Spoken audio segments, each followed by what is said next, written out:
Sa gitna ng isang malawak at dugwang larangan, nagkalat ang bangkay ng mga sundalo, tao man o demonyo. Tanging dalawa na lamang ang nakatayo, ang bayani ng sangkatauhan, isang magandang babaeng may gintong buhok, at ang hari ng mga demonyo, si Igris na may pilak na buhok at malamig na mga mata. Sa maitim na langit, bumukas ang isang umiikot na puwang. Mula rito, unti-unting lumitaw ang isang maputlang kamay na may matutulis na kuko. Tahimik na naghihintay sina Igris at ang bayani, handang harapin ang kanilang kamatayan. Sa wakas, lumabas ang nilalang, nakabalabal, may 6 na braso, at isang naglalagablab na matang nakasilip sa gitna ng kanyang katawan.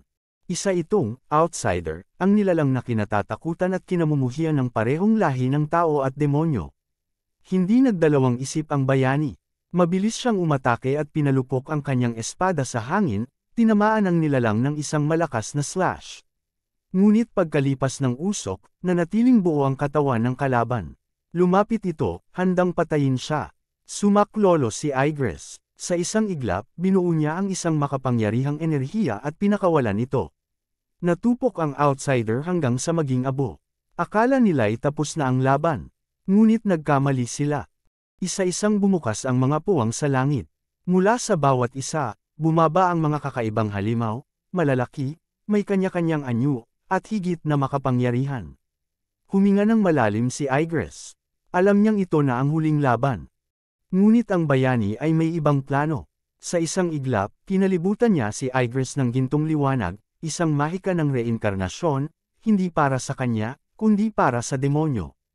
Ipinagtapat ng bayani na siya'y isang nilalang na muling isinilang sa mundong ito, dinala ng Diyosa ng reinkarnasyon. Ngayon, ipapasa niya ang kapangyarihang ito kay Igris. Hinawakan ni Igris ang gintong liwanag at agad niyang naramdaman ang isang kapangyarihang higit pa sa alinmang lakas na kanyang naranasan. Sa pagsusuri ng bayani, muling pumasok sa kanyang isipan ang paglitaw ng mga outsider. 3 taon na ang nakalilipas simula nang una silang makita, at ang kakaunting bilang noon ay dumami ng dumami, hanggang sa hindi na mabilang. Ipinahayag ng bayani ang kanyang plano sa demonyo. Balak niyang ipadala si Igris pabalik sa panahon bago pa lumitaw ang mga nilalang na iyon. Layunin ng kanyang plano na mapuksa ang mga outsider bago pa mamatay ang napakarami sa kanilang mga kasama. Hindi sumang-ayon si Igris. Nagtanong siya kung bakit siya ang kailangang ipadala, at kung bakit kailangang isakripisyo ng bayani ang sarili. Gayong pwede naman niyang gamitin ang spell ng reinkarnasyon sa sarili niya. Sa huli, inamin ng bayani na higit niyang pinahahalagahan ang buhay ni Igris kaysa sa sarili niyang buhay. Habang nakatayo sa gitna ng gyera, naalala ni Igris ang unang pagkikita nila, noong sinugod siya ng bayani sa kanyang kastilyo. Hindi sila agad naglaban, sa halip, nag-usap sila. At doon nagsimula ang pagkakaisa ng tao at demonyo. Sa mga panahong iyon ng kapayapaan, masaya ang lahat. Doon niya naunawaan, minahal niya si Val mula pa noong una. Ngunit ngayon, wala na siyang magagawa. Ang mahika ay may kapalit. Kailangang mamatay ang tagapagbigay nito para ito'y maging ganap. Si Val mismo ang nagpasya. Nakangiti siyang tumalikod, handang harapin ang mga halimaw. Sa huling sandali, humarap siya kay Igris at bumalong ng katotohanang matagal na niyang inilihim. Minahal din niya ang hari ng mga demonyo mula pa noong una. Sa kabila ng pagsigaw ni Igris, hindi niya magawang lumapit. Pinigilan siya ng gintong harang. Nakita niya si Val na sumugod, pinapatay ang mga halimaw isa-isa. Ngunit unti-unting napalibutan siya. Sa huli, nilamon ng kadiliman ang kanyang anyo. Sa gitna ng katahimikan, narinig lamang ang sigaw ni Igris, punong ng sakit, galit, at pagkawala. Sa isang napakalaking lugar ng labanan na kilala bilang Royal Slave Arena, nakakulong ang isang binatang nagngangalang Mellow. Tahimik siyang nagsasanay ng kanyang espada sa loob ng madilim at makipot na selda. Ngunit naputol ang kanyang pagsasanay nang dumating ang isang gwardya dala ang pinggan ng kanyang pagkain. Sa harap mismo ni Mellow, dumura ang lalaki sa pagkain at sinabing may espesyal siyang pampalasa na inilagay doon. Tuwang-tuwa ang gwardya habang iniinsulto ang kapalaran ng binata, isang alipin dahil sa umano'y pagkalaso ng kanyang ama ng sariling ina. Mabilis na sinagot ni Mellow ang gwardya, aniyang walang kasalanan ang kanyang ina at biktima lamang ito ng inggit ng isang babaeng maharlika. Sa galit ng gwardya, agad siyang sinapak sa ulo. Natomba si Mellow sa sahig. Mariing tinapakan ng gwardya ang katawan ng binata habang binibigyang diin na ang pagsalungat sa isang maharlika ay isang malaking kasalanan. Sa mga sandaling iyon, muling bumalik sa alaala ni Melo ang araw na dinakip ang kanyang inang mula sa uri ng mga karaniwang mamamayan. Sa kabila ng kawalan ng ebidensya, pinatay ito dahil sa paratang na pagpatay sa isang maharlika. Hinila ng gwardya ang kanyang buhok at pinayuhan siyang matutunan na ang kanyang lugar. Ngunit agad din siyang binitiwan, dahil ani ay may laban si Melo kinabukasan, laban sa isang maharlika. Dapat daw ay ikarangal niya iyon. Buo ang loob ni Melo, iginiit niyang mananalo siya dala ng dugo ng isang mandirigma mula sa kanyang ama. Natawa lamang ang gwardya, isang alipin na walang tamang pagsasanay at ang armas ay isang mapurol na espada, paano raw siya mananalo? Ngunit buo rin ang paninindigan ng binata, kahit mapurol, espada pa rin iyon, at kaya pa ring somogat. Pagkaalis ng gwardya, dinampot niya ang espada at agad niyang naramdaman ang hapdi sa kanyang mga palad. Namumula na ito sa rashes at blisters. Gayunpaman, pinilit niyang ipagpatuloy ang kanyang pagsasanay. Alam niyang ang panalo lamang ang tanging daan sa kalayaan. Kinabukasan, pumasok siya sa arena. Sa gitna ng hiyawa ng mga tagapanood, humarap siya sa kanyang kalaban, isang batang maharlikang nakasuot ng kompletong baluti. Si Gaston, sa halip na takutin siya, may halong pangungutya pa itong nakipag-usap, ipinagmalaking magiging karangalan ang unang ang iyon laban sa isang dugong Habsburg na tulad ni Melo. Tinawag pa nito ang kanyang ama na nakaupo sa isang marangyang upuan sa balkonahe upang saksihan ang kanyang tagumpay. Binalaan ng tagapamagitan ng dalawa, bawal ang anumang uri ng mahika. Pareho nilang sinang-ayunan. Ngunit bago magsimula ang laban, ngumiti si Gaston, tinapik si Melo sa balikat, at bumulong na mabutit hindi niya ito susunugan gamit ang mahika, baka daw masyadong maging madali ang laban. Nagsimula ang laban. Mabilis at malupit ang unang mga atake ni Gaston. Si Melo, walang ibang nagawa kundi ang salagin ito gamit ang kanyang espada. Unti-unti, napupuno ng mga hiwa at sugat ang kanyang mukha. Hindi niya may kakaila, isang walang karanasang alipin na humaharap sa isang bihasang mandirigma. Tuluyang nabitawan ni Melo ang espada. Tiningnan niya si Gaston at mariing sinabi, sumusuko na siya. Ngunit tinuwanan lang siya ng maharlika. Hindi raw iyon laban ng pagsuko, kundi labanan hanggang kamatayan. Lalo pang nagalit si Gaston nang makita si Melo na tumatakbo palayo. Pakiramdam niya ay iniinsulto siya nito. Ngunit biglang huminto si Melo. Hinarap niya si Gaston, matahimik ngunit matapang. Nabigla si Gaston, at sa kanyang pagkainis, muli siyang sumugod. Ngunit ang mga atake niya ay naging padalos-dalos.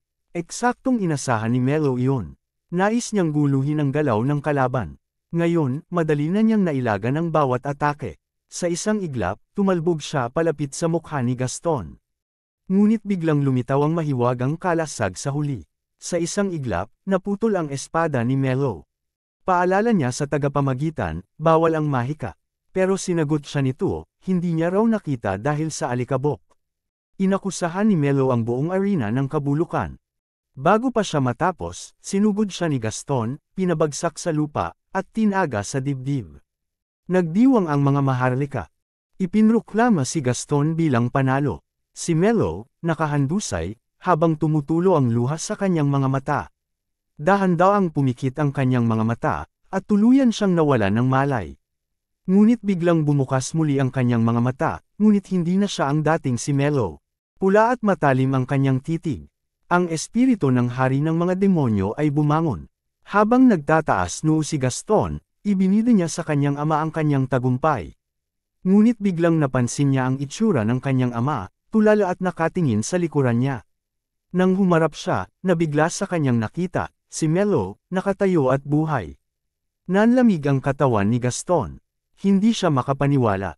Sa gitna ng pagkalito, tumakbo si Melo papalapit, walang dalang armas. Tumalon siya sa ere at pabagsak kay Gaston. Nagmadaling nagcast ng barrier si Gaston, ang parehong barrier na hindi nabasag kanina kahit gamit ang espada. Ngunit sa pagkabigla ng lahat, ang paa ni Melo ay tumugos sa barrier at tumama sa dibdib ni Gaston. Tumilapon ang batang maharlika at bumangga sa pader ng arena. Tahimik ang lahat. Maging ang ama ni Gaston ay hindi makapagsalita. Nagreklamo ang hari ng mga demonyo sa kung anong gising ang kanyang inabutan, puro bulok na Maharlika. Inihayag niya ang kanyang bagong pangalan, Melo. At mula ngayon, siya ang hari ng mga demonyo. Kinagabihan, dumiretso ang ama ni Gaston sa opisina ng tagapamahala ng Royal Slave Arena. Galit siyang sumugod upang singilin ang ipinangako sa kanya, na ang lalaban sa kanyang anak ay isang talunan na hindi siya kayang talunin. Ngunit ngumiti lang ang tagapamahala na may suot na monocle at kalmadong nagpaliwanag na hindi nila maaaring baligtarin ang resulta ng laban. Ibinagsak ng ama ni Gaston ang kamao sa lamesa, humihingi ng refund. Ngunit ipinakita ng tagapamahala ang kontratang nilagdaan niya. Napakagat na lang ng labi ang matandang noble, hindi makapagsalita. Biglang hinablot ng tagapamahala ang kwelyo nito at buong mulong ng banta, nadadalhin niya ito sa korte ng kaharian kung hindi ito titigil. Pagkatapos ay bigla ring binitawan at bumalik sa magalang na anyo. Aniya, handa pa rin siyang ayusin ang sitwasyon. Ipinangako niyang ipapalasap niya kay Melo ang impyerno gamit ang mismong pangalan ng arena. Tinawag niya ang kanyang batang katulong na alipin upang ipaliwanag sa noble kung ano ang ibig niyang sabihin. Inilahad ng bata na ang susunod na makakalaban ni Melo ay si Ains the Headsman, isang bird-ugong kilala sa pagiging walang awa. Napangisi ang noble sa narinig. Wika niya, ito ang laban na dapat sana ay nakuha ng kanyang anak sa simula pa lamang. Umalis siya ng masaya at iniutos na gawing, kabang-abang, ang laban. Sa opisina, tinanong ng katulong kung bakit kailangang sumunod sa kagustuhan ng noble. Tahimik na sinabi ng tagapamahala na pawang palabas lamang ang lahat ng sinabi niya. Ibinunyag niyang iniutos mismo ng pamilya Evans ang pagpapatamba kay Melo. Namilog ang mga mata ng bata. Ang pamilya Evans, ang dugong nagmula sa banal na mandirigma, ay sangkot pala. Alam ng tagapamahala na kahit pa kabilang si Melo sa pamilya, hindi siya kailanman tatanggapin ng mga Evans. Kinabukasan, nag-umpisa na naman ang laban sa arena.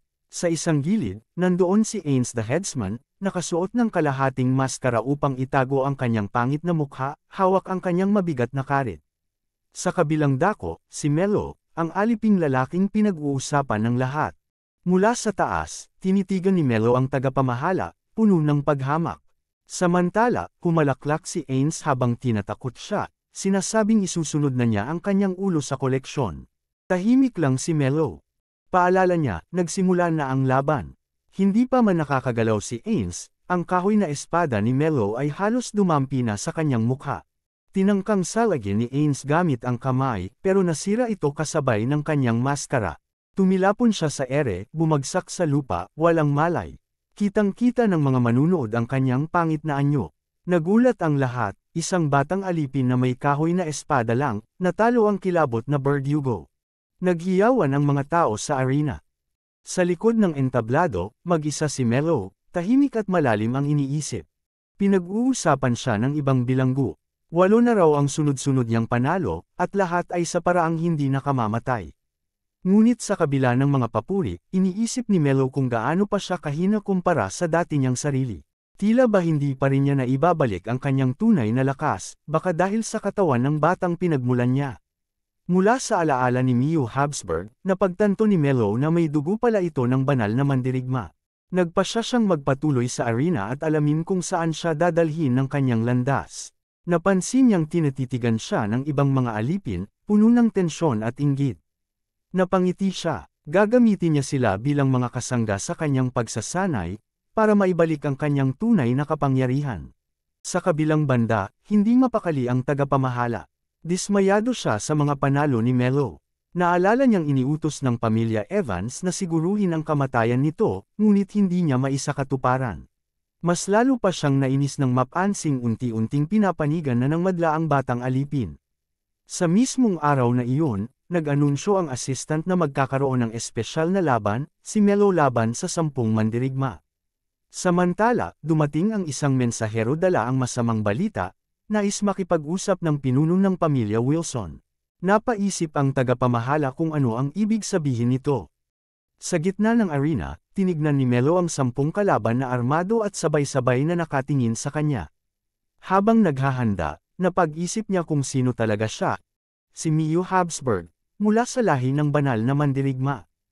Ang pamilya Evans ang pangunahing sangay ng mga Maharlika, ngunit may higit 10 sanga ng mga kapamilya na lahat ay naghahangad ng trono ng susunod na Marcia God. Sa kalagitnaan ng labanan, naalala ni Melo ang masayang ngiti ni Val. Sa pagdilat ng kanyang mga mata, nasugatan niya ang isang kalabang sumugod habang nakapikit siya. Isa-isa niyang pinabagsak ang mga kalaban. Alam niyang kailangan niyang makamit ang kapangyarihan at posisyon ng banal na mandirigma upang labanan ang mga tinatawag na outsiders. Nang bumagsak na ang huling kalaban, dumating ang isang babaeng may kulay rosas na buhok. Nilapitan siya nito at tinanong kung siya nga ba si Melo. Pinuri siya ng babae dahil natalo niya ang 10 mandirigma. May pakiusap ito, kapalit ng pangakong ibabalik ang dangal niya at ng kanyang ina. Napangiti si Melo. Sa wakas, may panibagong liwanag na muli niyang tatahakin. Habang dumaraan ang isang karwaheng hila ng kabayo sa masukal na gubat, tahimik na nakaupo sa loob si Melo at ang isang babae na may kulay rosas na buhok. Siya ay si Olivia, ang pinuno ng pamilyang Wilson.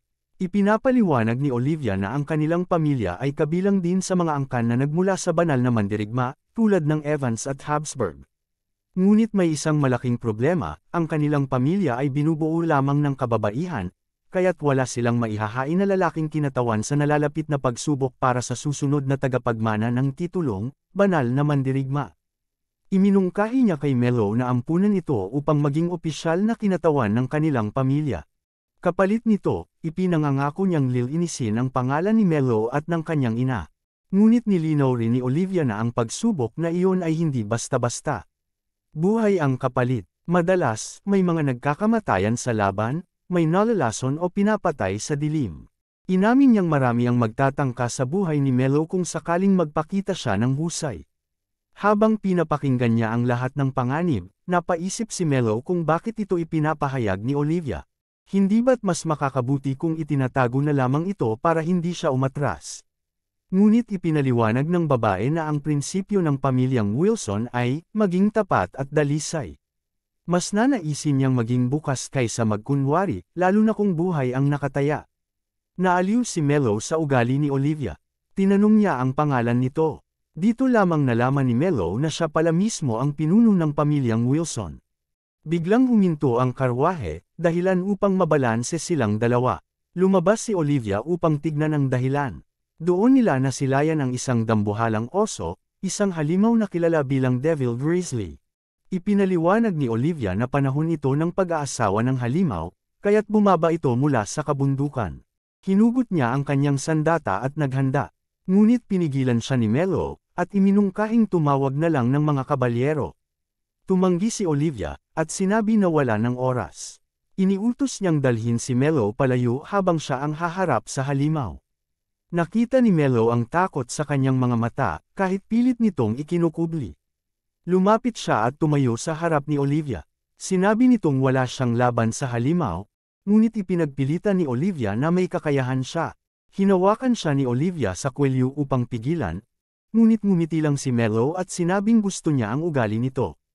Humakbang siya palapit sa halimaw at humugot ng espada. Sa isang iglap, sinugod niya ang Devil Grizzly at sinaksak ito ng buong lakas. Napaatras ang dambuhala, gumulong sa lupa, at tuluyang nawalan ng malay. Namangha si Olivia sa nasaksihan. Habang tinitignan siya ni Melo, naalala niya si Val. Sa isip niya, nangako siyang gaya ni Val, haharapin niya ang bawat kaaway ng buong tapang. Dumating na sila sa kastilyo kung saan gaganapin ang pagsubok. Doon nagpahinga si Olivia, dahil hanggang doon lang ang kanyang papel. Pumasok si Melo sa loob at namangha sa lawak ng lugar.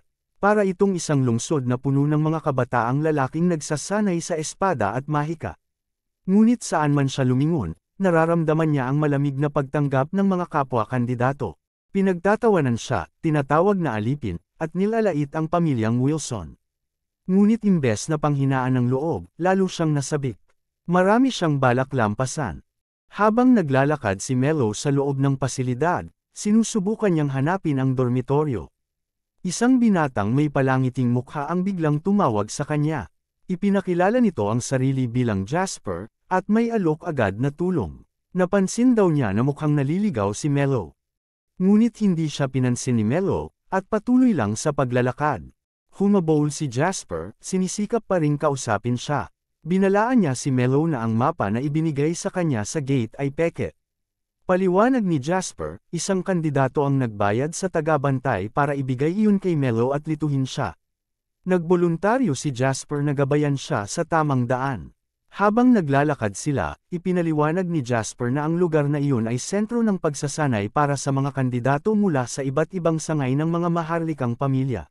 Pagkatapos ng pagsubok, pipiliin kung sino ang magiging susunod na Divine Warrior, batay sa galing sa espada at iba pang kakayahan. Ipinaliwanag pa niya na may mga ranggo mula A at S. Matagal na raw mula nang may umabot sa S rank. Pagpasok nila sa isang gusali, napansin ni Melo na tila masyado itong madilim at malamig para tawaging dormitoryo. Sinabihan siya ni Jasper na maraming kandidato ang ayaw sa kanya dahil sa pagiging dating alipin. Binuksan ni Jasper ang isang pinto, at bumungad sa kanila ang isang silid na puno ng mga lalaki na may hawak na mga kahoy na armas, halatang sabik siyang saktan. Doon inamin ni Jasper ang totoo, isa rin siya sa mga may galit kay Melo. Inutusan niya ang mga lalaki na ipakita kay Melo ang pagkakaiba ng mga antas ng isang tunay na noble at isang alipin. Alam niyang si Jasper ay may husay sa politika, at ginagamit ang yaman at pangalan ng pamilya para buuin ang sariling alyansa. Sa gilid, binigyan si Jasper ng isang upuan ng kanyang kanang kamay para mapanood ang panggugulpi sa alipin. Pinuri ng tauhan ni Jasper ang plano ng kanyang amo. Ayon sa kanya, ito raw ang pinakadakilang hakbang para takutin ang ibang kandidato at mapalawak pa ang impluwensya ng kanilang alyansa. Sa tingin ng tauhan, si Jasper ang karapat-dapat maging susunod na Divine Warrior. Nagtanong si Melo kung saan siya makakakuha ng sariling kahoy na espada. Pinagtawanan siya ng isa sa mga lalaki, sabay sabing wala siyang makukuhang kahit anong sandata.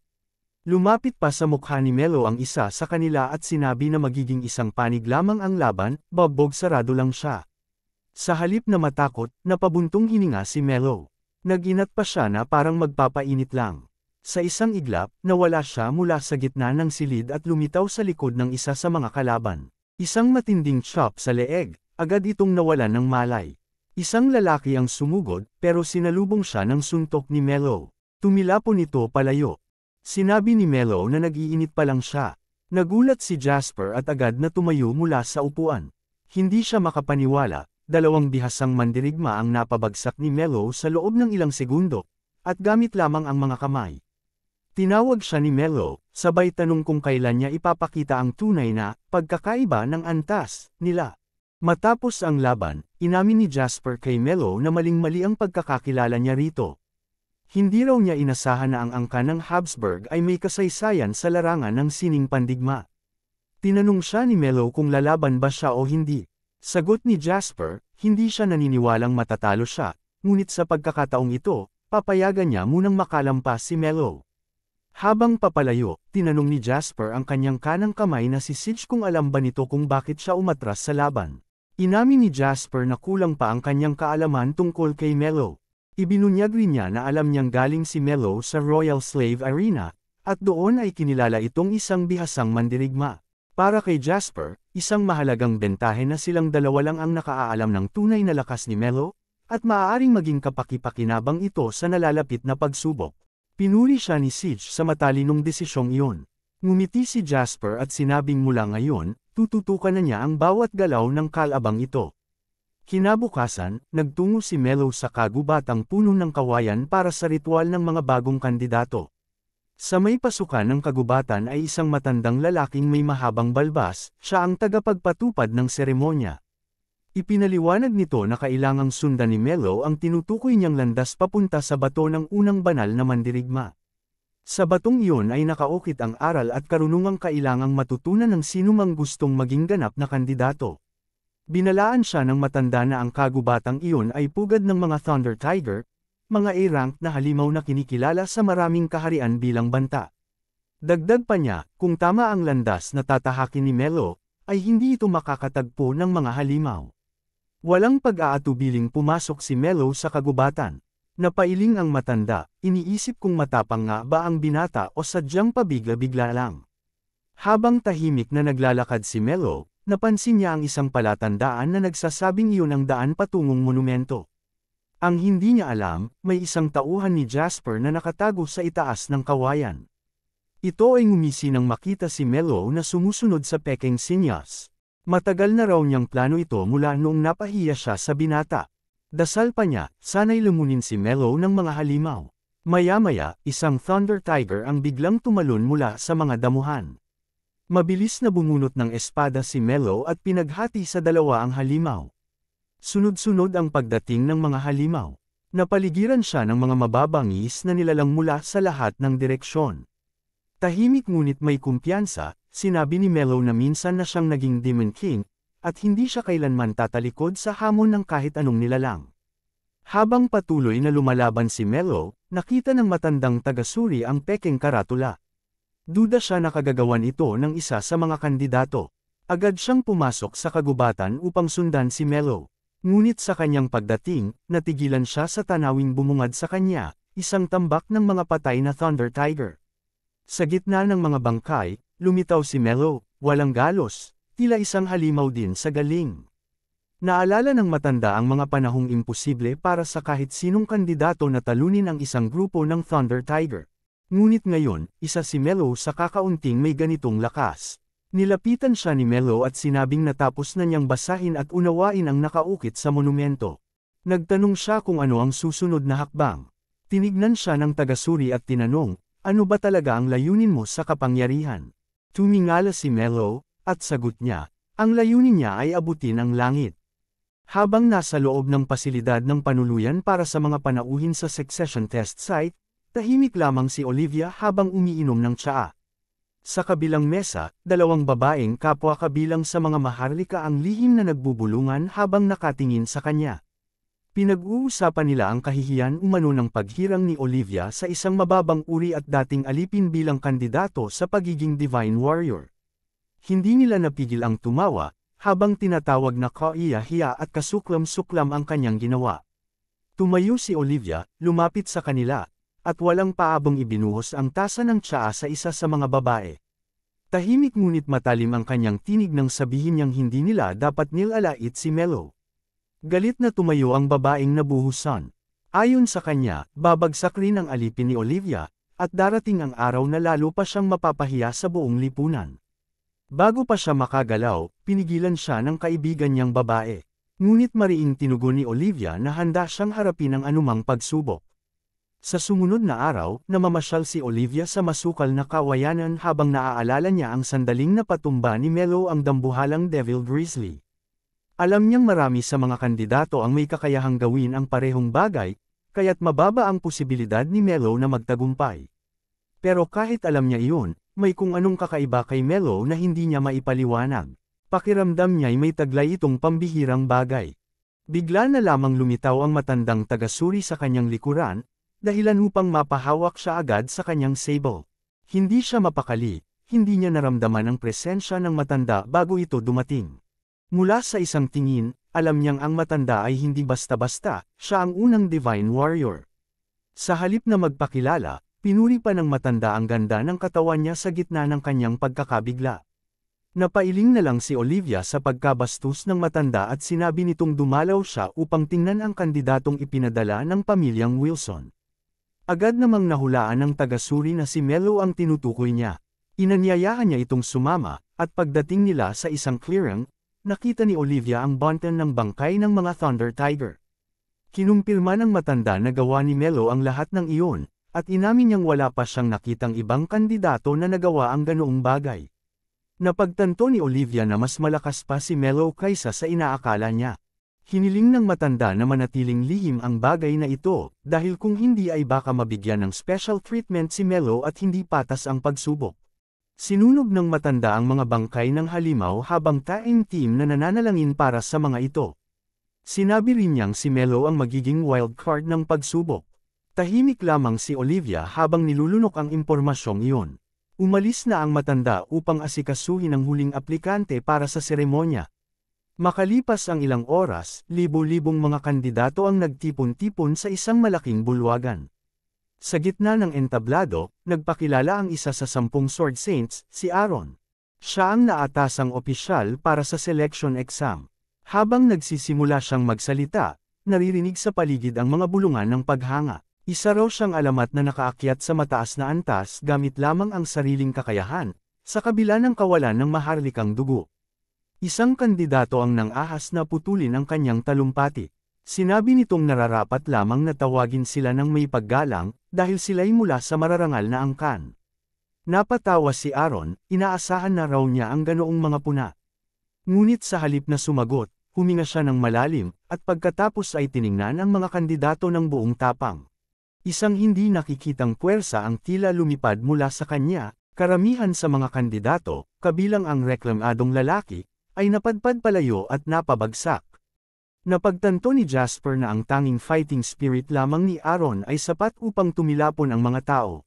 Sumigaw si Aaron, ipinahayag niyang walang saysay sa eksamen ang antas ng pamilya o dugong pinagmulan.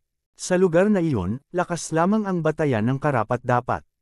Sa gulat ng lahat, isa lamang ang nakatayo pa rin, si Melo. Nakayuko ito habang pinapagpag ang balikat, waring walang kakaibang nangyari. Lahat ay nagtaka kung bakit hindi siya tinamaan ng lakas. Nagkatitigan sina Aaron at Melo. Ilang saglit pa, biglang sumugod si Aaron papunta kay Melo, habang unti-unting hinuhugot ang kanyang napakalaking espada. Napatigil ang lahat, hindi alam kung anong mangyayari. Paglapit ni Aaron, inundayan niya ng isang mabilis na patama si Melo, isang pulgadang agwat lang mula sa leeg nito ang hinto ng espada. Tinanong niya kung bakit hindi ito umiwas. Maayos na ipinaliwanag ni Melo na batay sa galaw ng katawan ni Aaron, alam niyang wala itong balak na pumatay. Kaya't hindi na raw siya nag-abalang umiwas sa isang atakeng alam naman niyang hindi tatama. Ngumiti si Aaron, umangas sa katalinuhan ng sagot. Hinamon niya si Melo na makipag-sparring sa kanya. Sa mundong ito, ang Evans School of Swordsmanship ay hindi lang kilala sa sariling bansa kundi sa buong mundo. Ang kanilang estilo ng pagtuturo ay ginagamit sa mga dojo sa lansangan, tinuturo ng mga pribadong guro sa mga anak ng maharlika, at maging ang mga bansang may hukbong sandatahan ay kumukuha ng Evans bilang tagapayo sa militar. Umabot na sa mahigit 1,000,000 ang mga disipulo ng Evans, mula sa mga banal na mandirigma hanggang sa mga baguhan, hawak ng Evans ang impluwensya sa kanilang lahat. Si Aaron ay dating isang karaniwang bata lamang, ngunit kalaunay tumaas ang kanyang antas at naging ikatlo sa mga tinaguriang Sword Saints. Sa madaling salita, kabilang siya sa nangungunang 2% ng Evans School. Sa kasalukuyan, magsisimula na siyang makipagtagisan sa isa sa mga kandidato para sa pagiging Divine Warrior, si Melo. Bilang paghahanda, pinaganya ni Aaron ang kasanayan sa pagpapalakas ng kanyang katawan. Kasabay nito, isang malakas na hangin ang bumalot sa paligid niya. Namangha ang mga nanunood sa lakas ng puwersang nalilikha ng Sword Saint sa simpleng pagpapalakas lang ng katawan. Sa kabilang banda, nakaramdam ng kasiyahan si Melo. Sa wakas, makakalaban niya ang isang kalabang karapat-dapat. Nasa labi niya ang isang mapanuksong ngiti habang nararamdaman niya ang pag-init ng kanyang dugo at tibok ng puso. Napansin ni Aaron ang sigla sa mga mata ng binata. Hindi niya alam kung ang kaharap niya ay isang mangmang o isang henyo. Pumwesto na si Aaron para sa labanan. Pareho silang natuwa sa paglalaban na ito. Sa paraan ng pagtakbo ni Aaron, napansin ni Melo na matapang at diretso ang personalidad ng lalaki. Napag-alaman din niyang nasa sukdulan ang lakas ng katawan ni Aaron, isang taong nagsasalita gamit ang kanyang lakas. Tumalon si Aaron, inihahanda ang pagbagsak ng kanyang espada kay Melo. Ngunit sa mismong sandaling iyon, isang malinaw na pangitain ang sumagi sa isipan niya. Naroon ang presensya ng isang bagay na mas malalim kaysa kay Melo, tila may nilalang sa ilalim ng katauhan ng alipin. Nabigla at naguluhan si Aaron. Biglang bumalik sa kanyang alaala ang panahon ng kanyang pagkabata, kung kailan siya ay nakikipagsanayan sa unang Divine Warrior. Noon, tinanong siya ng matanda tungkol sa depensa sa paggamit ng espada. Sinabi ni Aaron na ang pinakamataas na anyo ng depensa ay ang pagsasanay sa katawan at kasanayan, hanggang sa walang sinumang makapanakit sa kanya. Ngunit tinama siya ng matanda. Ayon dito, ang tunay na sukdulan ng depensa ay ang kakayahang makita kung kailan imposibleng manalo. Sa ganitong pagkakataon, hindi dapat ang mandirigma ang unang umatake. Dapat lang siyang lumaban kung wala na talagang ibang paraan. Bumalik ang ulirat ni Aaron. Ang kanyang espada ay ilang pulgada na lang ang layo mula sa ulo ni Melo. Ngunit isang napakalakas na pagsabog ang biglang naganap. Nang mawala ang alikabok, makikitang ang kanyang espada ay tumama lamang sa lupa. Hindi niya tinamaan si Mello. Nagtanong si Mello kung bakit sa unang pag-atake ay wala siyang balak na tamaan ito, at ngayon naman ay nagbago ang direksyon ng kanyang swing sa huling saglit. Hindi rin alam ni Aaron kung bakit. Ang tanging laman ng isip niya ay ang mga salitang iniwan sa kanya ng kanyang guro, huwag kailanman maunang umatake sa isang kalabang alam mong hindi mo kayang talunin. Ang aral ng unang Divine Warrior ay matagal nang nakabaon sa kanyang katawan. Lumapit ang kanyang alagad at nagpapaalala na kaunti na lamang ang natitirang oras. Binawi ni Aaron ang kanyang espada at umatras mula sa laban. Nadismaya si Mello dahil hindi siya nabigyan ng kasiyahang inaasahan niya. Muling tumingin si Aaron kay Mello. Naalala niyang may nakita siyang ibang nilalang sa loob ng katauhan ng aliping ito. Sinubukan niyang intindihin kung ano ba talaga ang kanyang nakita. Pinangunahan ni Aaron ang mga kandidato patungo sa lugar ng unang pagsusulit. Isa itong malawak na silid na may maraming platapormang panglaban. Ipinaliwanag niya na ang unang pagsusulit ay isang battle royale. 10 kalahok ang sabay-sabay na aakyat sa isang plataporma upang maglaban.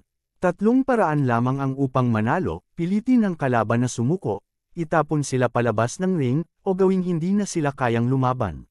Ang 5 natitirang nakatayo sa bawat plataporma ang ituturing na pasado. Nagpahayag ng pag-aalala ang kanyang alagad. Para sa kanya, masyado pang maaga para alisin ang mga kandidato batay lang sa lakas.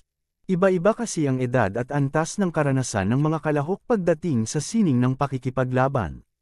Ipinaliwanag ni Aaron na kailangang maranasan ng mga ito ang ganitong klaseng laban upang makaligtas sa mga mas matitinding pagsubok na darating. Dagdag pa niya, isa sa bawat 2 kalahok lang ang makakalusot sa pagsusulit, kaya't sa paraang ito ay maiiwasan na agad ang pagtapat ng mahihina at malalakas sa mga susunod. Ngayon ay naunawaan ng alagad ni Aaron ang layunin. Ang tunay na hinahanap ni Aaron ay yaong mga marunong umangkop at mag-isip sa biglaang sitwasyon. Dagdag pa rito, sinabi ni Aaron na ito rin ay pagkakataon para masukat ng bawat isa ang lakas at estilo ng kanilang mga karibal. Nagsimula ang unang laban. 10 kandidato ang nasa loob ng ring, kabilang na si Jasper. Mabilis na sumugod ang isa sa direksyon ni Jasper, ngunit nasabat ito at nawala ng balanse matapos salubungin ng isa sa mga kasamahan ni Jasper. Isa-isang tumayo ang 3 lalaki sa ring at nagpahayag na sila ang personal na bantay ni Jasper. Anila, hindi nila papayagang may lumapit sa kanilang master. Nag-utos si Jasper na alisin ang iba pang kalahok sa ring, at masunurin itong sinunod ng 3. Habang abala sa pakikipaglaban ng kanyang mga tauhan, nanatiling kalmado si Jasper at pinagmamasdan ang ibang plataporma. Sa di kalayuan, napansin niya ang isang kalahok na may mahaba at maputing buhok. Mula sa kinatatayuan, naramdaman niya ang napakalakas na fighting spirit nito. Isang kalahok ang biglang sumugod sa lalaking may puting buhok, ngunit sa lakas lamang ng kanyang aura, lahat ng nasa ring ay nagliparan palabas, siya lamang ang natira. Namangha si Jasper sa nasaksihan. Tinanong pa ng lalaking may puting buhok ang tagapamagitan kung ayos lang bang tanggalin ang lahat ng kalahok ng sabay-sabay. Dito, nakilala ni Jasper ang lalaki, si Max, mula sa pamilyang Evans, at apo ng unang Divine Warrior. Napaisip si Jasper, baka nasa antas na ito ng isang Sword Saint. Ibinaling ni Jasper ang pansin kay Mello. Sa platapormang iyon, nagkasundo ang lahat ng kalahok na si Mello, ang batang alipin, ang una nilang tatanggalin. Sabay-sabay silang sumugod sa kanya, ngunit tila tubig na dumadaloy si Mello sa kanyang pag-iwas. Hindi siya tinatamaan kahit isa. Lalo silang nabigo habang si Mello naman ay halatang nabuburyong, hindi siya pinapawisan. Gayong ang layunin niya ay muling mabawi ang buong lakas mula sa kanyang mga kalaban. Tahimik na pinagmamasdan ni Aaron ang kilos ni Mello. Napansin niya ang kakaibang galaw ng binata. Sa kanyang sarili, inamin niyang hindi niya pa kailanman nakita ang ganitong estilo, kahit sa loob ng Evans School. Ramdam din niyang hindi pa ibinubuhos ni Mello ang tunay na lakas nito. Saglit siyang nag-isip, baka nga mas malakas pa ito sa kanya. Ngunit agad niya ring binawi ang ideya. Baka raw iniisip lang niya iyon. Tinapunan din niya ng pansin sina Max at Jasper. Pareho rin silang kahanga-hanga. Napansin ito ng kanyang alagad, kaya't nagtanong kung bakit tila masaya ang ekspresyon ni Aaron. Ngumiti si Aaron at sinabing magiging masaya ang proseso ng paghubog. Sa mga kandidatong ito, naniniwala siyang may ilan sa kanila na maaaring maging mas malakas pa kaysa sa kasalukuyang Divine Warrior. Nasa sabik siyang sanayin sila, at nangakong ipapakita niya sa kanilang lahat kung paano ang tunay na impyerno. Nagtipon ang lahat ng mga kandidato sa bulwagang kainan para sa hapunan. Tahimik na nag-iisa si Jasper habang abala sa pagbuo ng kanyang susunod na hakbang, base sa mga obserbasyong nakuha niya mula sa unang pagsusulit. Para sa kanya, si Max ang nangungunang kandidato para maging susunod na Divine Warrior. Ang isa pang umaagaw ng atensyon ay si Melo, naniniwala siyang may isa pang natatagong alon ng potensyal sa binatang iyon. Habang abala siya sa pag-iisip, may narinig siyang sigaw. Isang lalaki ang lumapit kay Melo, na kasalukuyang kumakain mag-isa. Sa pasarkastikong tono, tinanong ng lalaki kung gusto ba ni Melo ng kasamang kumain. Hindi sumagot si Melo at patuloy lang sa pagkain. Nakilala ni Jasper ang lalaking iyon, si Arthur ng angkan ng Sterling. Alam niyang isa ito sa pinakamahusay sa kasanayan, ngunit ang ugali nito ang kanyang kahinaan. Diretsyong sinabi ni Arthur kay Melo na dapat na itong umatras sa pagsusulit. Tahimik na tumugon si Melo, sinasabing hindi niya maintindihan ang sinasabi ng kausap. Iginiit ni Arthur na ginugulo ni Melo ang kaayusan ng Marshall Hall, at binigyang diin na ang antas ng pamilya at kadugo ang pinakamahalaga. Ayon sa kanya, ang tulad ni Melo ay hindi karapat-dapat na pumasa. Patuloy lang si Melo sa pagkain na para bang walang naririnig. Sa inis, dinuraan ni Arthur ang plato ng binata. Sa halip na magalit, kinuha lang ni Melo ang ibang plato at nagpatuloy sa pagkain. Payak niyang sinabi na wala siyang naiintindihan sa mga sinasabi ni Arthur, at marahil ay dapat na lang nilang tanggapin na hindi sila kailanman magkasundo. Galit na sinira ni Arthur ang mesa, dahilan para ito'y mawasak. Banta niya, gagamitan na niya ng dahas si Melo. Kalma pa rin si Melo. Sinabi niyang kung iyon ang gusto ni Arthur, makikisali na lang siya sa laro nito. Ngunit bago pa sila tuluyang magsimula, namagitan si Jasper. Paalala niya, hindi pinapayagan ang mga personal na laban. Sa halip, iminungkahi niya na gawin na lamang itong isang mock training sa ilalim ng kanyang pangangasiwa. Sa parehong platapormang ginamit sa unang pagsusulit, humarap si Melo at Arthur sa isa't isa. Si Jasper mismo ang nagsilbing tagahatol. Sa isip niya, ito'y gintong pagkakataon upang masuri ang galing ng dalawa. Sinuri niya si Arthur bilang isang mandirigmang pumapantay sa mga Sword Saints. Samantala, si Melo ay inaasahan niyang maihahambing sa isang tunay na master. Pinapangarap ni Jasper na mapasali sina Max at Arthur sa kanyang grupo, ngunit alam niyang masyado silang mayabang at hindi madaling mapasunod. Kaya ngayon, itinuon niya ang atensyon kay Melo. May binabalak siya. Kung hindi susunod si Melo, plano niyang gamitin bilang bihag ang isang kamag-anak ng ina nito. At kung magmatigas pa rin, tuluyan na raw niya itong aalisin sa eksaminasyon. Bago magsimula, may sinabi si Arthur. Aniya, nagkamali si Melo sa pagsang-ayon sa isang mock battle, dahil ito ang pinakapaborito niyang paraan upang pahirapan ang iba. Pinaganya niya ang isang spell, mula sa kanyang katawan ay lumutang ang mapuputing bola, tila mga nyebe. Ibinunyag niya na ang teknik na ito ay nagbibigay sa kanya ng kakayahang basahin ang bawat galaw ng kalaban kapag pumasok na ito sa loob ng 5 metro mula sa kanya. Kilala ni Jasper ang teknik na iyon, at inamin sa sarili na kung iyon ang unang beses niyang masasalubong ang teknik na iyon, malamang na mahihirapan din siya. Naisip niya kung paano ba sasalagin ni Melo ang ganitong klase ng teknik. Nagtaas ng kamay si Melo at nagtanong kung maaari na ba siyang magsimula. Tumango si Arthur. Sa isang iglap, nawala si Melo sa paningin ng lahat. Sa isang kisap mata, nasa likod na siya ni Arthur.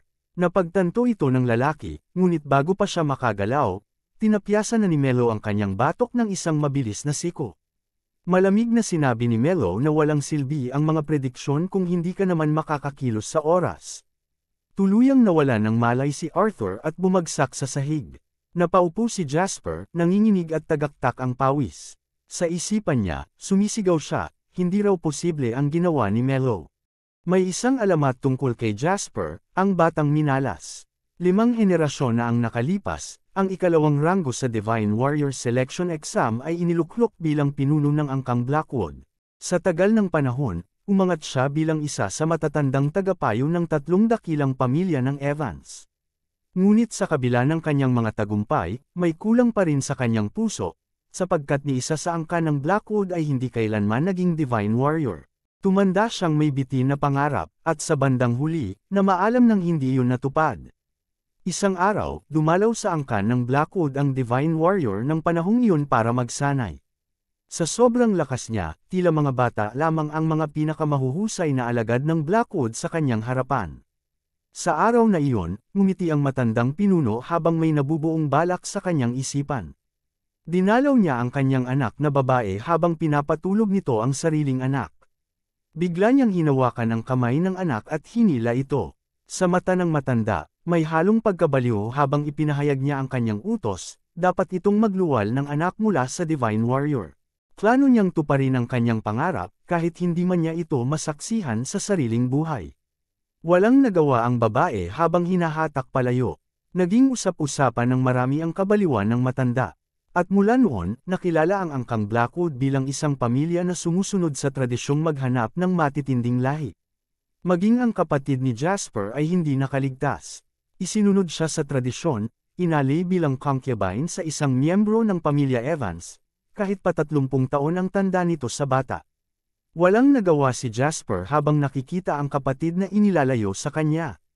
Umiiyak ang kanyang kapatid habang papalayo, at sinubukan ni Jasper na lapitan siya, ngunit hinaranggan siya ng matatanda. Simula noon, hindi na siya tumigil sa pag-iisip kung paano niya mababasag ang siklong sumira sa buhay ng kanyang kapatid. Nagpasya siyang siya ang magiging pinuno ng angkang Blackwood, at isa ring elder ng 3 dakilang pamilya ng Evans. Kaya araw-araw, buong determinasyong nagsanay siya sa espada, at ginamit ang lahat ng uri ng panlilinlang upang umangat sa loob ng 100 Martial Hall, ang huli niyang layunin, maging isang Divine Warrior. Sa kasalukuyan, hindi pa rin makapaniwala si Jasper habang nakatitig sa walang malay na katawan ni Arthur na nakahandusay sa sahig. Hindi niya kayang eproseso ang nangyari, nakita niyang nawala si Mello sa paningin, at sa isang iglap, nasa likuran na ito ni Arthur at pinatumba ito sa isang hampas. Binitiwan niya ang pag-unawa sa nangyari. Sa halip, tumuon siya sa napagtanto, si Mello ang susi sa kanyang pag-angat. Lumuhad siya sa harapan ni Mello at yumuko ng buong debosyon. Nagulat si Mello at tinanong kung ano ang ginagawa nito. Mapagpakumbabang sumagot si Jasper, iniaalay niya ang sarili at nagnanais na magsilbi sa kanya. Tahimik na nakatingin si Mello, hindi alam kung paano tutugon. Sa puntong iyon, pinili ni Jasper ang ganap na pagsusuko sa ilalim ni Mello. Kinagabihan, nasa isang bar si Arthur, galit na galit habang pinapalo ng paa ang lamesa. Paulit-ulit niyang sinasabi na niloko siya ni Mello, at ginawang katatawanan.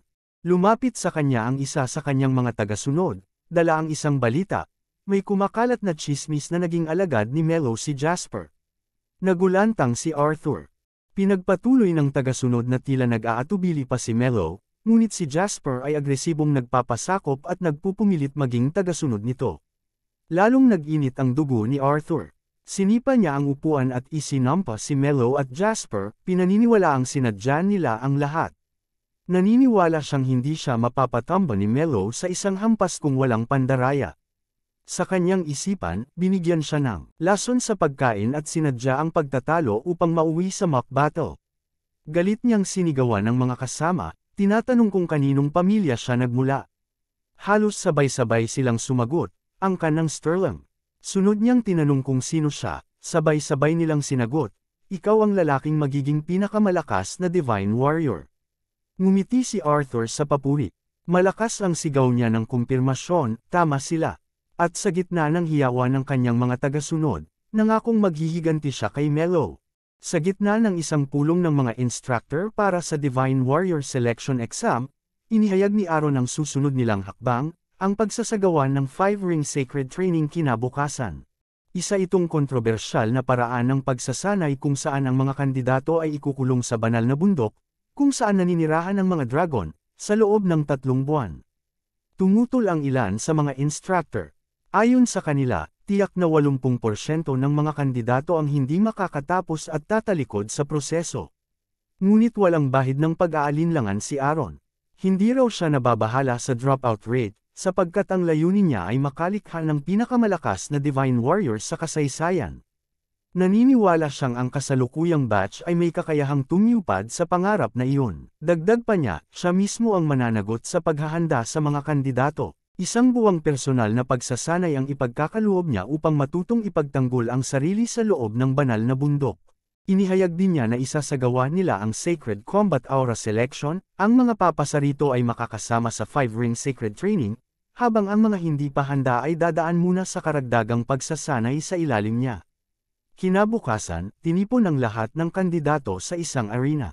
Ipinaliwanag sa kanila na ang Sacred Combat Aura ay isang lihim na teknik na nilikha upang labanan ang mga halimaw. Ayon sa alamat, ang pagkatuto nito ay katumbas ng pag-unawa sa pinakabuod ng sining ng pakikipaglaban. Tinawag ng isa sa mga instructor si Max upang lumabas sa gitna ng ring. Doon, pinakawalan niya ang kanyang raw combat aura. Napakalakas nito, para itong halimaw na tigre sa presensya. Namangha ang mga kandidato sa lakas nito, at lalo pang humanga si Aaron, dahil alam niyang hindi pa iyon ang buong lakas ni Max. Ilang saglit pa, biglang sinigawan ng isa sa mga instructor si Melo dahil wala siyang Sacred Combat Aura. Tahimik lamang si Melo at sinabing hindi man lang niya naisip na matutunan ito. May kay-abangang ngiti sa kanyang labi na ikinalito ng instructor. Tinanong siya kung paano siya nakapasa sa unang pagsusulit kung wala siya nito. Gusto sanang sabihin ni Melo na ginamit niya ang Demon Aura, ngunit ang sinabi niya ay ginamit lamang niya ang martial arts. Nagtawanan ang ibang mga kandidato at tinawag siyang mahina.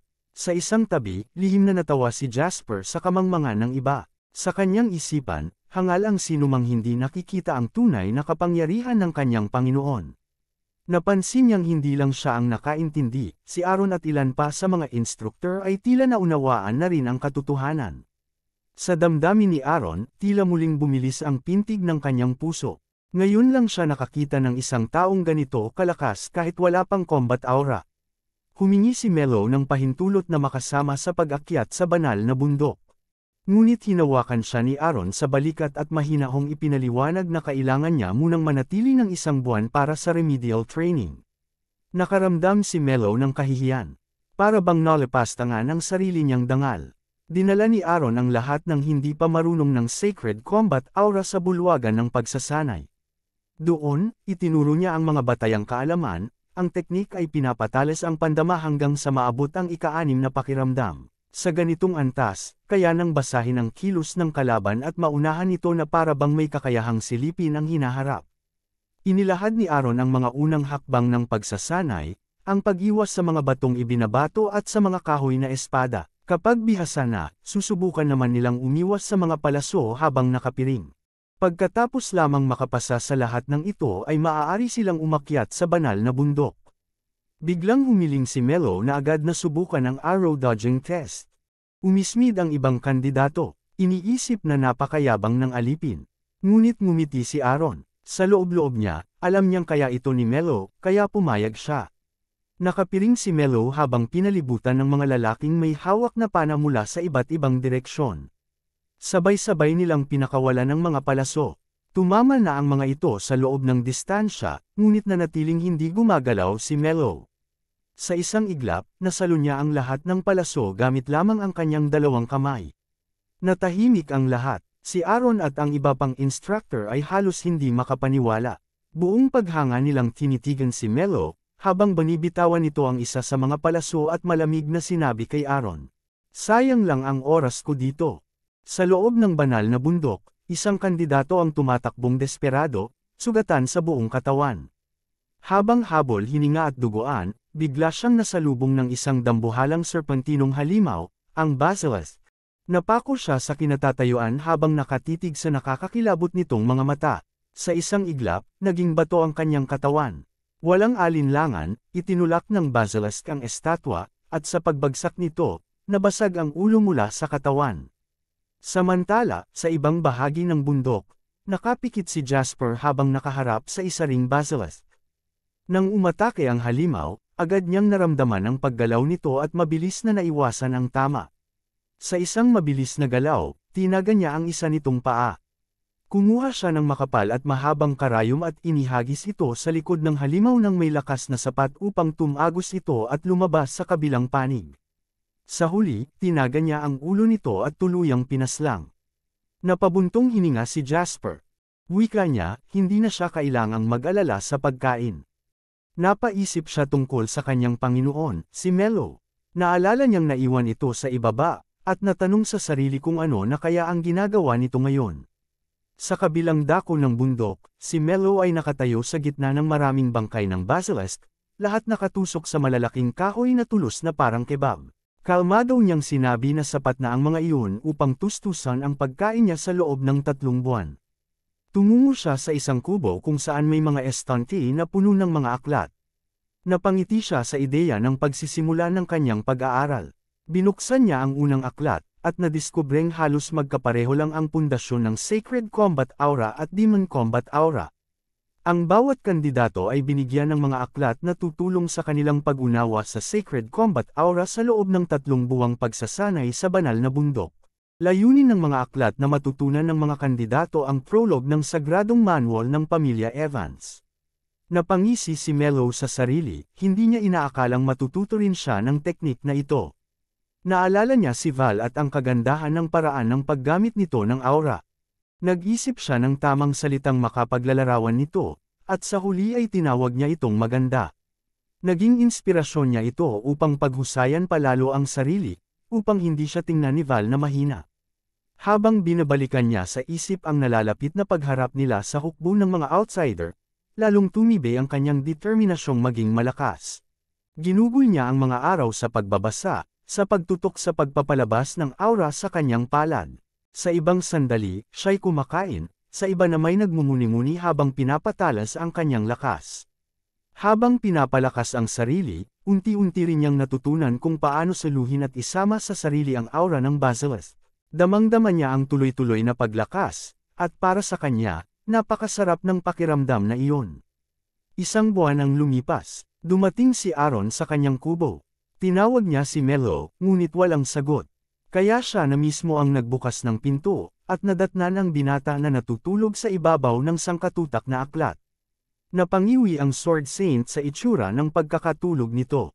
Nagising si Melo at agad na tumayo. Ipinagmalaki niya kay Aaron na nabasa na niya ang lahat ng aklat at isinabuhay ang mga ito sa pagsasanay. Akala ng Sword Saint ay nagbibiro lang siya. Ngunit ipinaliwanag ni Melo na dati na siyang nakakabisa ng teknik na may parehong pundasyon, kaya mabilis niya itong natutunan. Pagkatapos, pinakawalan niya ang kanyang combat aura.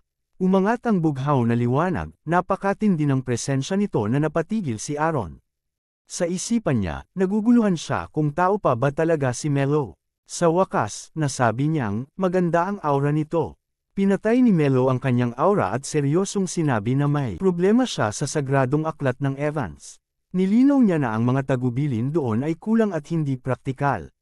Napaungol si Aaron, hindi sa inis, kundi sa sobrang kalituhan. Labis ang pagkabigla ni Aaron nang marinig mula kay Melo na may mali sa sagradong manual ng aura. Para kay Aaron, imposible ang ganoong pahayag. Ang manual ay isinulat mismo ng tagapagtatag ng kanilang paaralan, isang alamat sa kasaysayan ng pakikidigma. Napansin ni Melo na ayon sa mga lumang tala, ang tagapagtatag ay kaya umatake gamit ang kanyang aura mula sa 50 metrong distansya, hinahati ang kalaban sa isang iglap. Gayunpaman, sa kasalukuyang panahon, wala ni isa sa pamilya Evans ang nakagagawa nito, at kahit si Aaron ay may limitasyon lamang na ilang metro. Ngunit para kay Melo, mas mahalaga ang patunay kaysa sa teorya. Kasunod ng tensyon, sabay silang lumabas ng kubo upang patunayan ang punto. Sa paglabas, pinakawalan ni Melo ang kanyang aura, isang marikit, paikot-ikot na enerhiya na tila sumasayaw sa hangin. Muli itong pinanood ni Aaron, at kahit alam niyang hindi ito sanay dati sa paggamit ng aura, hindi niya maiwasang mamangha sa antas ng kontrol ng binata. Ang isang taong hindi pa marunong ilang linggo ang nakalilipas, ngayon tila isa ng bihasang mandirigma. Habang iniisip ng Sword Saint ang posibilidad ng pagkukulang sa manual, napansin niya ang kakaibang reaksyon ng espada ni Melo. Sa tindi ng konsentrasyon ng binata, bigla nitong pinakawala ng isang putol na atakeng may kasamang matinis na ugong. Tumama ito sa isang punong nasa malayo at malinis na nahati ang katawan nito. Tinansya ni Aaron ang distansya, halos 50 metro. Hindi makapaniwala ang Sword Saint sa nasaksihan. Sa harap niya ay isang karaniwang batang kandidato na muling binuhay ang isang teknik na matagal nang itinuturing na alamat. Ipinakita ni Melo na ang sekreto ng kanyang atake ay nakasalalay sa paggamit ng wind magic, na pinalalakas pa ng sacred aura. Sa kanyang pagsusuri, ipinaliwanag ni Melo na ang 7 katangian ng mahika ang pundasyon ng isang magic sword, at sa tulong ng sacred aura bilang basehan, maaaring maipaloob sa isang espada ang mga elementong ito. Ito raw ang tunay na anyo ng aura, isang orihinal na teknik na nilikha ng tagapagtatag ng mga divine warrior. Habang pinagmamasdan ni Aaron ang binata, napaisip siya sa lalim ng talino at potensyal na taglay nito. Isang ideya ang pumasok sa kanyang isipan, at isang taong matagal na niyang kilala ang bigla niyang naalala. Binigyan niya ng babala si Melo na itago muna ang kakayahang iyon habang nasa gitna pa ng pagsasanay. Kapag nalaman ng iba ang lakas ng binata, tiyak na madidistorbo ito ng kasikatan at mga panayam. Ngunit hindi interesado si Melo sa kasikatan. Para sa kanya, abala lamang iyon. Sa halip, iminungkahi niya na ikalat ni Aaron ang teknik sa buong mundo. Hindi kaagad nakasagot si Aaron, napakatindi ng kahilingan para sa isang gaya ni Melo na, kung tutusin, may lahat ng dahilan upang sarilinin ang natuklasang kaalaman. Ngunit para sa binata, mas mahalaga ang kabuoang tagumpay ng sangkatauhan. Ipinaliwanag niyang kahit hindi agad ma-master ang teknik, darating ang araw na magagawa rin ito ng iba. Ayon sa kanya, ang teknik ay orihinal na mula kay Val, isang nilalang na sa panahong ito'y wala nang may kakayahang tularan. Sa pamamagitan ng pagpapakalat ng kaalaman, tataas ang antas ng paggamit ng aura ng buong sangkatauhan, at mapapalakas ang tsansa nilang mapaglabanan ang mga outsider. Sa dulo, naunawaan ni Aaron ang layunin. Ngunit sa kanyang tahimik na pagninilay, nagtanong siya sa sarili, kung sino ba talaga ang guro sa kanilang dalawa. 2 buwan ang lumipas. Dumating na ang huling araw ng 5-ring sacred training. Isa-isang tinipon ang mga natitirang kandidato. Sa daan-daan na sumabak, tinatayang 70 na lamang ang natira. Tila natural lamang na naroon si Melo sa hanay ng mga pinakamatitibay. Habang abala ang muling pagkikita ng ilan, hindi pa rin nakakalimutan ni Arthur ang kahihiyang sinapit niya 3 buwan na ang nakalilipas. Sa kanyang tabi, nagtanong ang ilan sa mga tauhan niya kung gusto ba niyang magsama-sama sila upang gantihan si Melo. Ngunit imbes na gumanti, ngumiti lang siya ng may kasamaan. May mas interesanteng bagay siyang balak. Sa ilalim ng madilim niyang ngiti, ibinunyag niya ang planong ipakita sa lahat ang tinatawag niyang madilim na bahagi, isang bagay na tatapos sa kapalaran ni Melo. Sumabog ang sagradong aura ni Melo, umiikot at humahagupit na parang buhawi ng dalisay na lakas. Nabigla ang mga tagapanood, iniisip kung paano sa loob lamang ng ilang buwan ay natutunan ito ng binatang minsang hindi marunong gumamit ng aura. Bukod pa rito, galing siya sa isang mababang antas ng lipunan, dahilan upang lalong ikagulat ng marami ang nasaksihan. Nanlilisik ang mga mata ni Arthur sa hindi makapaniwalang ekspresyon, napansin ni Jasper na nagsimula ng magbulungan ang mga kandidato, kahit ang mga hangal sa grupo ay napansin na ang kakaiba. Ngunit ang kanilang pagkaunawa kay Melo ay napakababaw pa rin.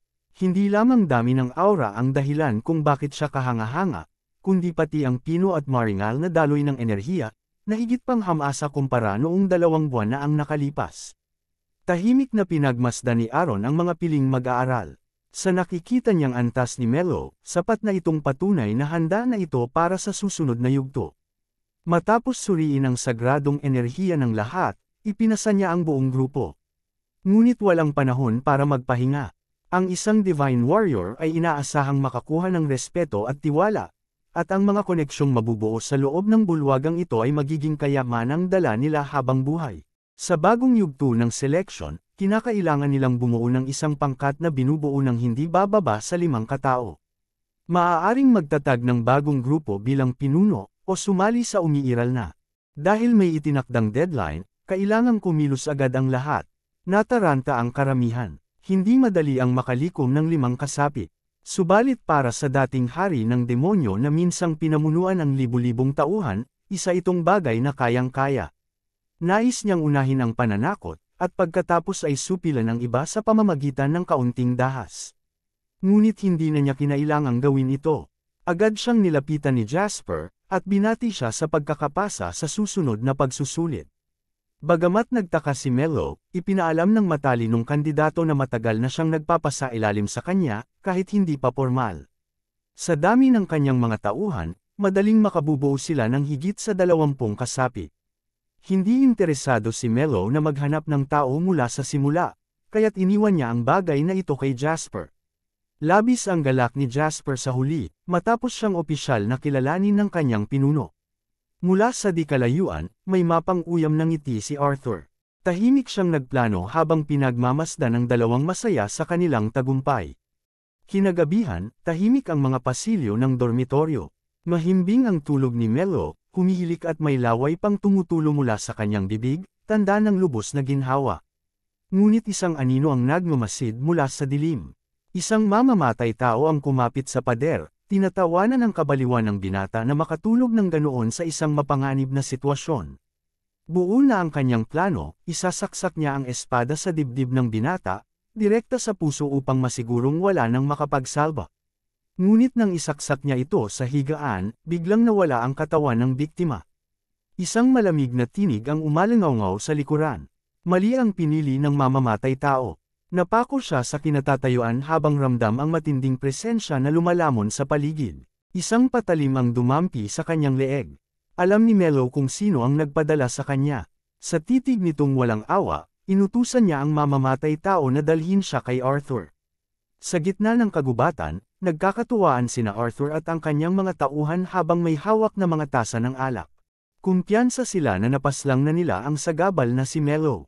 Ang maruming lihim ng pamilya Sterling ay unti-unting naibubunyag, ang kanilang lihim na kalakalan ay pagpaslang. Si Jasper, bugbog at nakatali, ay pinagkatuwaan rin. Tinawag siyang inutil. Inihayag ni Jasper na delikado na kung papatayin nila ang kapwa-kandidato, ngunit wala siyang pakialam. Para sa kanya, normal lang sa mga fraksyong magpatayan para sa kapangyarihan. Balak nilang manipulahin ang ebidensya upang hindi sila mapaghinalaan. Bagamat halos wala ng lakas, ipinagsigawan ni Jasper na mga hangal sila. Hindi basta-basta mapapabagsak ang kanyang pinuno. Nagulat si Arthur, hindi niya inakalang ang malamig at tusong Jasper ay may taong pinahahalagahan. Binanggit niya ang kasaysayan ng pamilya ng binata, kung paanong ibinenta ang kanyang kapatid na babae bilang isang concubine sa isang matandang lalaki. Tinuligsan niya ang paniniwalang pwedeng sirain ang tradisyon ng martial arts na nakabatay sa lakas ng lahi. Sa kanya, kahit sariling anak o asawa ay ipagpapalit para sa kapangyarihan. Ngunit bago pa siya makapagsalita pa, may malakas na tunog na narinig sa likod. Ang mamamatay tao ay nakahandusay, bugbog at nakatali. Lumakad si Melo palapit. Ang kanyang presensya ay biglaang pumuno sa paligid, malamig at nakakayanig. Sa harap ng lahat, tinawag niya si Arthur bilang tunay na huwaran ng kabulukan. Bumaling siya kay Jasper, narinig ang kasaysayan nito at ang mga pagsubok na pinagdaanan para sa pamilya. Dati inakala niyang pansariling interes lang ang dahilan ng pagkilos ni Jasper, ngunit ngayon, nakita niyang may lalim at paninindigan ng binata. Pinakalma niya ito, tiniyak na ligtas na siya. Sa paligid, nangangatog ang mga tauhan ni Arthur. Ipinangako ni Melo, hindi niya kailanman kaaawaan ang sinumang susubok saktan ang mga taong itinuturing niyang pamilya. Nang maramdaman ang tensyon, agad na kumilos si Arthur at nagbabala sa kalaban na huwag nang lumapit pa. Itinutok niya ang kutsilyo sa mukha ni Jasper, binabantaan itong sasaktan kapag hindi sumunod sa utos. Batay sa dami at kalidad ng sacred aura, napilitan siyang amining mas magaling si Melo, ngunit iyon ay kung maglalabanan sila ng harapan. Kaya ibinato niya sa prodigyo ang isang bote ng likido. Nasalo ito ni Melo at agad tiningnan, isang aura circuit disruptor ang laman, isang droga na pilit pinipigil ang daloy at pagpapalakas ng aura. Kailangan niya itong inumin kung gusto niyang manatiling ligtas si Jasper. Walang pag-aalinlangan, tinanggap ni Melo ang kasunduan at ininom ang buong bote sa isang lagukan. Nang ipakitang ubos na ito, napangisi si Arthur, tuwang-tuwa sa kanyang tagumpay. Napatawa siya ng malakas, hindi makapaniwalang ganoon kadali niyang napainom ang kalaban. Buo na ang kumpiyansa niyang wala ng lakas si Melo. Sinipa niya palayo si Jasper, sabay sabing wala na itong silbi. Ngayon, para kay Arthur, isa na lamang laruan ng batang lalaking nasa harapan niya, isang nilalang na hindi na makagamit ng sacred aura. Nilapitan ni Melo si Jasper at pinatahan ito. Humingi ng paumanhin si Jasper ng paulit-ulit, humihingi ng tawad sa kanyang pagkabigo. Bilang isang assassin na namumuhay sa kasinungalingan, siya na ang pinakamasahol. Nagpasya siyang dahan-dawang pahirapan si Mello hanggang sa sumapit ang umaga. Ibinato niya ang kanyang kamaong tuwid sa mukha ng binata, balak niyang simulan sa pagbali ng ilong. Ngunit sa halip, ang kanyang kamay ang nabali. Natagalan bago niya tuluyang naintindihan ang nangyari, pero dumadaing siya sa sakit habang lumuhad sa lupa, hindi maipaliwanag kung paanong napilay ang kanyang mga daliri. Nagmumura siya habang nagtatanong kung anong ginawa ni Mello. Iyon pala ay diamond protection, isang mahiwagang hadlang na nagpapatigas sa katawan na sinlakas ng diamante. Nang marinig ng tauhan ang pangalan ng isang advanced skill, pinagpawisan sila. Buong tapang at may nakakalokong ngiti, ipinaalala ni Mello ang mga salitang ginamit ni Arthur kanina, ang kanyang tunay na propesyon ay mahika. Sa isang iglap, nawala si Mello sa paningin ng lahat at lumitaw sa likuran ni Arthur. Bago pa man sila makagalaw, tinadyakan niya ito sa likod na halos ikawala ng malay. Ang isa sa mga matapang pero hangal na tauhan ni Arthur ay sumubok na lumaban, pero tila balanggam lang ito na pinalipad ng walang kahirap-hirap. Pinalibutan niya ng mga after-image ang kanyang mga kalaban gamit lamang ang bilis. Ipinunto niyang mali ang akala nilang ang pisikal na pagpapalakas ay exclusive lang sa sacred aura. Sila ay nagkamali, at handa siyang itama iyon sa pamamagitan ng aktwal na patunay. Sa sandaling iyon, si Arthur ay tinamaan ng sunod-sunod na suntok. Wala na siyang ibang magawa kundi hayaang saluhin ng kanyang katawan ang bawat atake. Tanging ang kanyang isipan ang gumagana pa. Hinawakan siya ni Mello sa kwelyo at inangat. Naalala nito ang sinabi kanina, na dapat sana'y magkasama sila hanggang sa pagsikat ng araw. Nagkunwaring natalo si Arthur, umatras, at tinaas ang mga kamay bilang pagsuko. Ipinatong niya ang noo sa lupa, nagpapakumbaba at umaasang palalampasan siya ni Mello kapalit ng paghingi ng tawad kay Jasper. Dahil sa pagpapakita ng kabab ang loob, nagpas siyang magpakita ng habag si Mello. Ngunit, sa loob-loob ni Arthur, minura niya ang kalaban. Isa raw itong mahina, malambot ang puso, at hindi kayang magpakawala ng tunay na suntok. Taliwas sa kanyang inaasahan, biglang hinawakan ni Mello ang kanyang braso at tiniklap ito sa kanyang likod. Kasabay ng baliw ng ngiti, bumulong si Mello na paparusahan niya ito, hindi bilang kamatayan kundi bilang kabayaran sa kasinungalingan. Binali niya ang kanyang braso ng may lakas, at isang matinis na sigaw ang bumasag sa katahimikan ng kagubatan, kasabay ng tunog ng nabaling buto. Basag ang mukha at mga daliri ni Arthur, at napasigaw siya sa matinding sakit habang ang kanyang mga braso ay sunod na nabali at tila hinati sa dalawa. Samantala, tinulungan ni Mello si Jasper na makatayo, sinabihang panahon na para umalis. Habang sila'y papaalis, biglang natahimik ang maruming kalaban. Napangiti ito, tinawag silang mga tanga sa hindi pagtapos ng laban-laban sa isang assassin. Tinawag niya ang isa sa kanyang tauhan at sinabing may sisimulan silang bago sa susunod na araw. Pinanood niya ang paglayo ng kanyang mga target habang iniisip ang maraming paraan para patayin sila. Binalaan niyang dapat ay gising ang kanilang mga mata kahit sila'y natutulog. Sa kabilang banda, tinanong ni Jasper kung ayos lang bang iwan si Arthur ng ganoon, sapagkat mukhang hindi pa rin ito natuto. Sinabi ni Mello na wala namang saysay ang pakikitungo ng paunti-unti, pero mawawala sila sa pagsusulit kapag pinatay nila ang isa pang kalahok. Sinabi rin niya sa kanyang alagad na obserbahan na lamang, dahil hawak niya na ito sa palad ng kanyang kamay. Kinabukasan, oras ng tanghalian, nabigla si Arthur nang marinig na wala na ang kanyang pangunahing tauhan. Dapat sana'y may mahalaga itong gagawin kaugnay ng kanilang planong pagpaslang. Pero narinig ng iba sa instructor na tinanggihan na ito sa pagsusulit at umalis na sa training hall. Hindi makapaniwala si Arthur na wala siyang nalalaman ukol dito. Lumingon siya sa paligid at napansin pang isa sa kanyang mga tauhan ang nawawala. Ayon sa iba, nakita pa nila ito kaninang umaga, maputla at nagsabing magpapahinga na lamang sa kanyang silid. Nagngingit-ngit si Arthur, galit na galit sa biglaang pagkawalan ng mga tauhan ng walang paabi. Binalingan niya ang pinakamalapit na tao at iniwan dito ang susunod na misyon. Tinawag din niya ang natitirang mga tauhan para sa isa pang pulong mamayang gabi. Dumating ang gabi at nanlaki ang mga mata ni Arthur sa lubos na pagkabigla. Akala niya'y walang mawawala sa pulong, pero wala ni isa man ang dumalo sa kantina. Biglang may malakas na pagkatok sa pintuan. Bumukas ito at pumasok si Aaron, na tinawag ang pangalan niya. Hindi inaasahan ang pagdating nito, kaya nagtanong si Arthur kung bakit ito naruroon sa ganoong oras. Diretso sa punto ang instructor, sinabing lahat ng 14 na kasapi ng kanyang grupo ay umalis na sa pagsusulit. Wala siyang pakialam sa nabiglang reaksyon ni Arthur, at ipinahayag pa na kailangan nitong bumuo ng sariling grupo ng 5 kung nais pa nitong lumahok sa susunod na yugto. Umalis si Aaron nang walang pakialam, iniwan siyang may 5 araw na lang para magtipon ng mga tao. Mula sa pagiging mayabang, siya ngayon ay nag-iisa. Umuulan ng gabing iyon habang si Arthur ay nakabalot sa kumot, nanginginig sa kanyang silid. Binalot na siya ng matinding pag-aalala, kumbinsido na ang dahilan ng kanyang kapahamakan ay walang iba kundi si Mello. Paulit-ulit siyang nag-isip kung paano siya makakakuha ng sapat na kasapi sa napakaikling panahon. Bigla na lamang lumitaw ang malalalim at walang buhay na mga mata. Si Mello ay nasa tabi niya, nakatingin sa kanyang kaluluwa na parang isang maltong nananakot. Napasigaw si Arthur sa takot at tumakbo palabas ng silid. Habang nagmamadaling dumaan sa mga pasilyo, tinanong niya ang sarili kung paano nakapasok si Mello sa kanyang silid gayong tiyak siyang nakalok ito. Sa pagliko sa isang sulok, muling lumitaw ang parehong anyo ni Mello, hindi man lang siya tinitingnan. Napaatras si Arthur at natamba sa sahig. Nagmakaawa siyang huwag siyang lapitan, at muling tumakbo para iligtas ang kanyang sarili.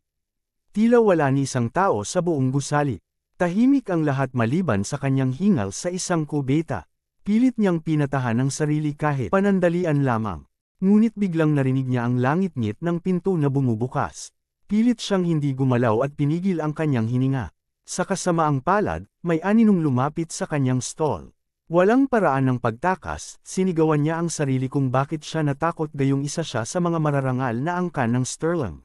Bagamat nanginginig pa rin, pinilit niyang patatagin ang loob at sinipa ang pinto, handang lumaban. Ngunit walang tao sa labas. Wala pa siyang oras para makaramdam ng ginhawa nang maramdaman niyang may nakakatakot na presensya sa kanyang likuran. Dahan-dahan siyang lumingon, para bang maiiba ang resulta kung babagalan niya ito. Sa sandaling iyon, isang matinis na sigaw ang umalangaw sa buong dormitoryo. Nilamon ng matinding takot si Arthur habang tinatanong sa sarili kung ano ba talaga ang nilalang na nasa harapan niya. Bigla itong lumitaw sa kanyang silid na parang multo at paulit-ulit na sumusulpot kahit saan siya magtago. Habang paatras sa kaba, natanong niya kung paano siya nalampasan ng binatang iyon sa larangan ng pag-aasinta at pagpatay. Ngunit halatang hindi pa rin niya nauunawaan. Kaya ibinunyag ni Mello ang isang lihim. Isa-isang sinabi nito ang mga kasanayang ginamit niya.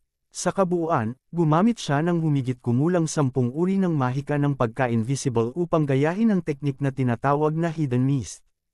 Ayon kay Mello, 10 lamang sa buong mundo ang nakakaalam ng tunay na teknik na ito, na may kakayahang patahimikin ang tunog sa paligid. Pero nagawa niya itong kopyahin gamit lamang ang mahika, at hindi man lang siya pinagpawisan. Pinaalala rin ni Mello kay Arthur ang pag-atake nito sa kanyang pamilya, at sinabing ibabalik niya ang pabor ng 10 beses pa ang bigat. Wala nang puwang para sa mga palusot. Inutusan niya si Arthur na lumayas agad sa training hall. Nanginig ang mga mata ni Arthur. Alam niyang, batay sa malamig at nakakatakot na titig ng kaharap, saan man siya magtago o tumakbo, kayang-kaya siyang patayin ni Mello anumang oras. Pagsapit ng susunod na araw, abala si Aaron sa trabaho gaya ng nakasanayan. Tinitingnan niya ang mga grupo ng kalahok sa pagsusulit na handa ng sumabak sa susunod na yugto. Samantala, tahimik na nag-impake si Arthur at umalis mula sa Warriors Hall ng umagang iyon. Dahil dito, 2 na lamang ang natitirang pangunahing kandidato para sa titulo ng Divine Warrior, sina Mello at Max. Kapwa sila malalakas at ni si Aaron ay hindi na makapagsabi kung sino ang mananaig. Samantala, sa mansiyon ng pamilyang Wilson, malalim ang iniisip ni Olivia. Nababalisa siya kay Mello, at hindi niya malimutan ang sinabi ng unang Divine Warrior, na si Mello ay isang wildcard sa pagpili. Biglang may mabilis na katok sa kanyang pinto. Pumasok ang isang butler, na uutol habang ibinabalita ang natanggap niyang impormasyon tungkol sa batang ipinadala nila sa pagsusulit. Ayon sa mensaheng natanggap, si Mello na raw ngayon ang pangunahing kandidato upang hirangin bilang Divine Warrior. Kasabay nito, dumating ang paanyaya mula sa pamilya Evans para sa isang tea party. Alam niyang may talento si Melo, ngunit hindi niya inasahan ang ganitong antas ng tagumpay. Tinanggap niya ang imbitasyon at sumunod na dumating sa Crimson Rose Garden ng mansyon ng Evans. Sa pagtitipon, naroon sina Rose at Mira, ang mga ina nina Max at Arthur, at si Olivia bilang kinatawan ng pamilyang Wilson. Nagpasalamat ang punong abala sa kanilang pagdating kahit nabiglaan ang paanyaya. Binanggit ng ginang mula sa pamilya Sterling na likas lamang na palalimin nila ang ugnayan, dahil mula sa kanilang mga anak magmumula ang susunod na Divine Warrior. Gayunman, binatikos niya ang desisyon ng pamilyang Wilson na mag-ampon ng bata, na ani ay tila pagbawi lamang sa sariling kakulangan. Mas lalong hindi katanggap-tanggap, ani pa niya, na ang isang dating alipin ang siyang nangungunang kandidato. Aminado siyang maaaring nakakasakit ang kanyang mga salita, pero binabanggit lang daw niya ang mga posibilidad. Walang pag-aalinlangang idinagdag pa niya na baka pinayagan si Melo ng instructor dahil baka may nangyaring pang-aakit mula kay Olivia. Nanlamig ang paligid at nagtagpo ang matitinik nilang mga titig matapos ang tahasang panglalait. Sa gitna ng tensyon, nagsalita si Rose sa kalmadong tinig, sinabing hindi na dapat usisin pa ang dahilan ng tagumpay ni Melo, dahil malinaw naman na narating niya iyon sa sariling lakas. Nagbigay ng malamig na paghingi ng paumanhin si Mira, sabay sabing hindi rin naman siya interesado kay Melo. Ang kanilang pamilya ay nabubuhay sa pamamagitan ng mga pagpaslang, at tiwala siyang matatalino ang anak niya. Sa sandaling iyon, lumapit ang kanyang butler at pabulong na ibinalita ang bagong pangyayari. Nanlaki ang mga mata ng matriarka sa gulat, si Arthur raw ay wala na sa pagsusulit at umalis na. Dahil sa reaksyon nito, tinanong kung ano ang nangyari. Ngunit bigla na lamang siyang tumayo at nagpaalam na kailangan niyang umalis dahil sa isang mahalagang bagay. Mabilis siyang lumisan, at si Rose, na hindi madaling malinlang, ay napagtanto ang kahulugan nito. Ngayon, dalawa na lamang talaga ang natitira. Para sa kanya, mas mabuti ito. Ang mga Sterling ay puno ng karahasan at kawalang galang. Napagkasunduan ng dalawang ginang na mula ngayon ay magiging patas ang laban. Pagkatapos isara ang pamaypay sa isang matunog na tunog, sinabi ng matriarka ng Evans na tila itinuturing na ni Maximelo bilang karapat-dapat niyang karibal. Sa pamilya nila, walang salitang pagkatalo sa kanilang diksyonaryo. Ngunit higit pa roon ang layunin ng anak niya, hindi lang maging Divine Warrior, kundi tanggapin ang titulo ng bayani ng bagong henerasyon. Unang beses pa lamang narinig ni Olivia ang tungkol sa hero title, na ayon sa kanila ay mas mataas at mas makapangyarihan pa kaysa sa titulong Divine Warrior. Dapat sana'y confidential ang impormasyong ito, ngunit sinabi ni Rose na hindi na mahalaga kung lumabas man ito sa pag-uusap. Ipinaliwanag ni Rose na may iisang kaaway ang buong sangkatauhan, ang mga demonyo. Tuwing ika-10 taon, napipilitan ng iba't ibang bansa na magsanib puwersa upang sugpuin ang mga ito. Sa araw-araw, namumuhay ang mga tao sa takot, hindi makapanatiling ligtas mula sa mga halimaw na hindi nila kayang harapin ng mag-isa. Bagamat karaniwang alam ng publiko na pantay ang lakas ng magkabilang panig, ang totoo'y naka-stalemate na ang dalawang puwersa sa loob ng 100 taon. Gayunman, hindi alam ng nakararami na may nangyaring kakaiba 3 taon na ang nakalilipas. Ayon sa lihim na ulat, nagpadala raw ng banal na mensahe ang Diyos sa isang oracle habang ito'y nananaginip. Sa panaginip na iyon, inihayag na may isang tagapagtanggol ng sangkatauhan ang darating, isang nilalang na may sukdulang lakas na tatawaging kanilang hero. Nang marinig ito, agad na napagdugtong ni Olivia ang mga piraso ng impormasyon. Tinanong niya kung si Max ang tinutukoy, at kinumpirma ito ni Rose. Ayon sa kanya, si Max ay hindi pa kailanman natalo sa kahit anong laban, kaya hindi niya kilala ang kahulugan ng pagkatalo. Samantala, sa loob ng 100 Warriors Hall, tinipon ni Aaron ang lahat ng kalahok para sa ika-4 na pagsusulit. Marami pa rin ang naroon, pero malinaw na 2 na lamang ang nangungunang kandidato, sina Melo at Max. Ipinahayag ni Aaron na ang tema ng susunod na yugto ay may kinalaman sa dungeon strategy. Isa-isang nagmarcha ang mga kalahok papunta sa tinatawag na Labyrinth Dungeon, isang espesyal na piitang nilikha para sa proseso ng pagpili. Ito'y puno ng nakakakilabot na mga halimaw, mga patibong na parang mula pa sa kailaliman ng impyerno, at sa pinakadulo ay may naghihintay na Minotaur. Ang unang makakatalo rito ang siyang panalo sa yugtong ito. Nang makarating sila sa bungad ng dungeon, napansin ng instructor ang mga taong kasunod ni Mello. Nagulat siya, hindi niya inasahan na makikipaggrupo si Mello. Nasa tabi nito si Jasper kasama ang lahat ng tauhang kanyang kinuha mula sa ibang kalahok. Sa isang sulyap pa lang, halatang ang grupo nila ang pinakamalakas sa buong hall.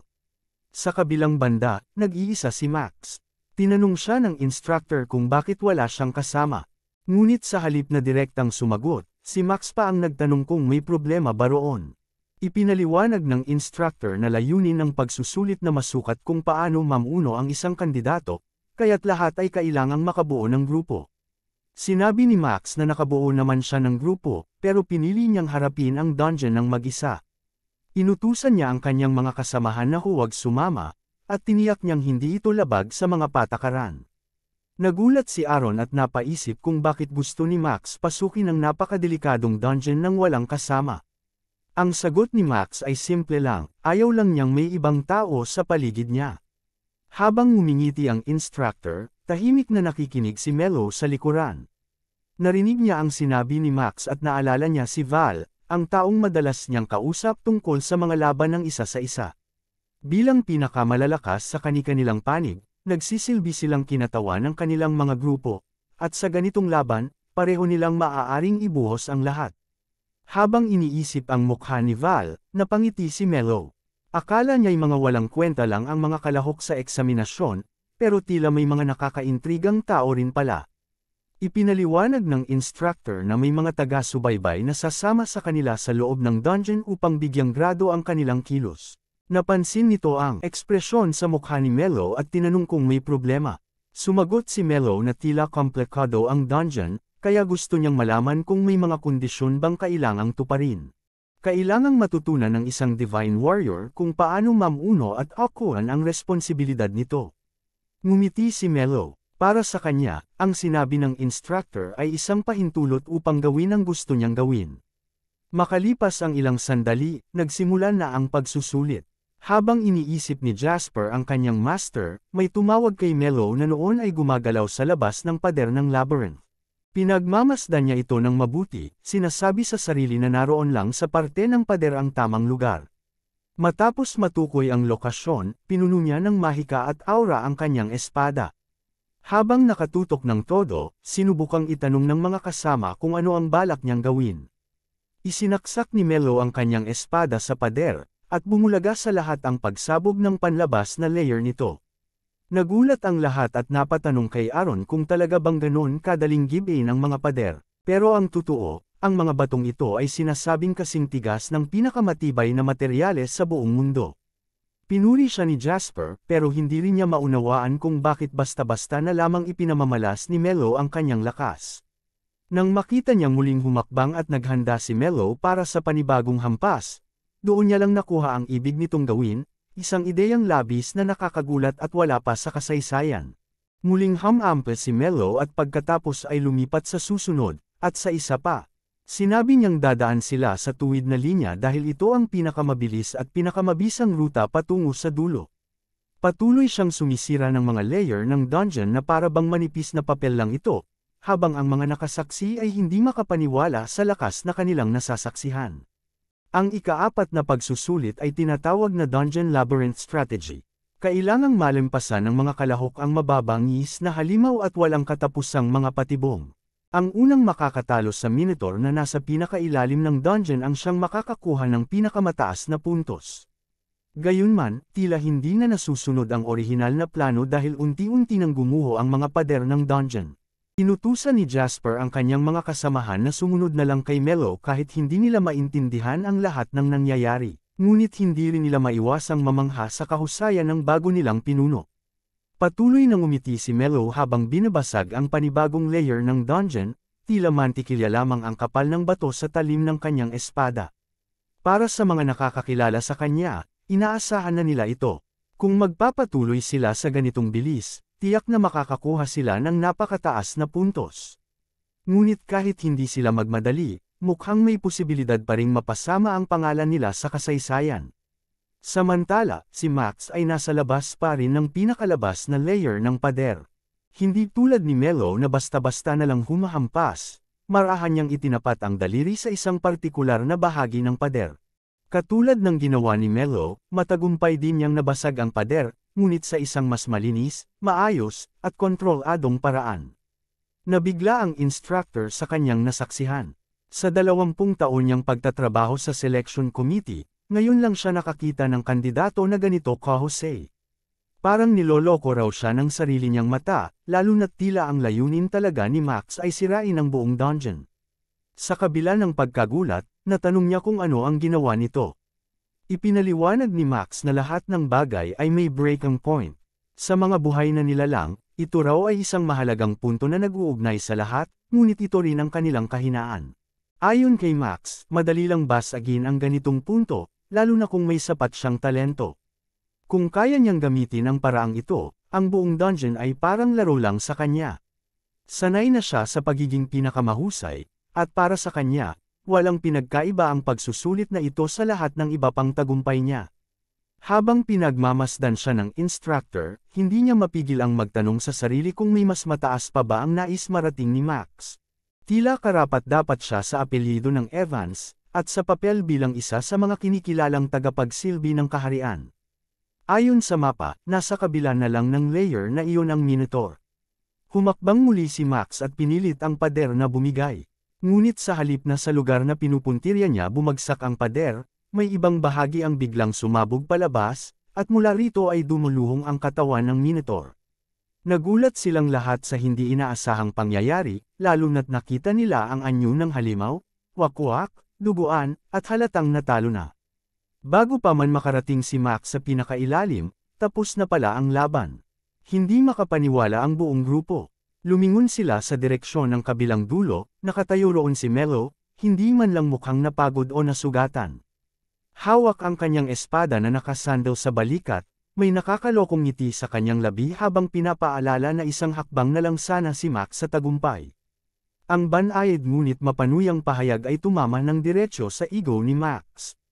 Mula pagkabata, siya ang palaging nauuna sa lahat ng bagay. Puno ng papuri ang kanyang buhay, at lahat ay naniniwalang siya na ang susunod na Divine Warrior ng bagong panahon. Ngunit ngayon, tila napupunta na ang lahat ng atensyon kay Melo, at tinitingnan siya ng lahat na parang isang halimaw. Sa unang pagkakataon mula nang siya'y isilang, humarap si Max sa isang nilalang na maaaring pumantay sa kanya. Samantala, sa loob ng tahanan ng pamilya Evans, nagkakape sina Rose at Olivia. Dumating ang butler dala ang balita tungkol sa resulta ng Dungeon Strategy Exam. Agad na nakiusap si Rose na iparinig ito. Tiwalang-tiwala siya na mananalo ang kanyang anak. Ayon sa ulat, matagumpay na nalampasan ni Max ang dungeon sa bilis na hindi na kayang ipaliwanag ng karaniwang logika. Sinira niya ang mga pader ng dungeon upang marating ang dulo sa pinakamaikling ruta, at dahil dito, halos binura niya ang mga dating record. Masayang natawa at pumalakpak si Rose, labis na ipinagmamalaki ang kanyang anak. Narinig ni Olivia ang tungkol sa mga gumuho raw na pader at nasambit na tila halimaw talaga si Max. Ngunit sa gulat ng lahat, ibinalita rin ng butler ang isa pang bagay, isang balitang hindi nila inasahan. Pumangalawa lang pala ang anak niya sa ranggo. Sa kabilang banda, si Melo mula sa pamilyang Wilson ang nakakuha ng unang pwesto, matapos tapusin ang pagsusulit sa mas mabilis na paraan. Hindi makapaniwala si Rose. Napakunot ang noo, natigilan, at ang reaksyon niya ay isang ekspresyong puno ng gulat at pagdududa, tila hindi niya may proseso ang narinig niya.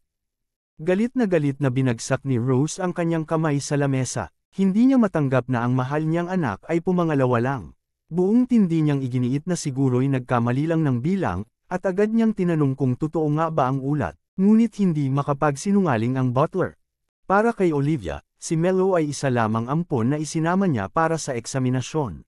Wala siyang inaasahan at ayos lang kahit umalis ito sa gitna ng kompetisyon. Ngunit mula noong una silang magkita, palaging nilalampasan ni Melo ang lahat ng inaasahan niya. Habang iniisip ang lahat ng nagawa nito, napatanong siya sa sarili kung hanggang saan pa kaya ang kayang marating ng binata. Sa ganda ng resulta ni Melo, malinaw na kailangang tanggalin na ang kanyang kontratang alipin, at magiging madali na rin para sa kanya na maibalik ang dangal ng ina nito. Ngunit biglang nagsalita si Rose. May takot daw siyang baka magkaroon ng maling pag-unawa ang iba. Hindi raw dahilan na hindi kayang manganak ng lalaki ang kanilang mga matriarka kaya pwedeng umampon ng alipin ang pamilyang Wilson. Tumalim ang tingin ni Rose, malayo sa karaniwang banayad nitong ekspresyon. May halong pagbabanta ng sinabi nitong huwag magkamaling isipin ni Olivia na tinalo na niya ang kanilang pamilya. Dagdag pa niya, hindi pa tapos ang lahat. Ang ikaapat na yugto ng pagsusulit ay hindi sapat na basehan upang husgahan ang tunay na kakayahan ng kanilang mga kinatawan. Isa lang daw itong aksidenteng pagkakataon. Ang militar ay mananatiling militar, kaya huwag daw itong masyadong mangarap. Kalma at diretso ang tugon ni Olivia. Aniya, naranasan na rin niya ang parehong pag-aalinlangan noong una niyang nakilala si Mello. Mahirap paniwalaan ang lakas nito. Ngunit mabilis niyang napagtanto na ang pagsulong nito ay hindi tsamba, ni hindi rin isang aksidente. Ngayon ay buo na ang loob niyang sabihin na kayang lampasan ni Mello si Max. Nagulat si Rose sa lakas ng loob ng pahayag na iyon.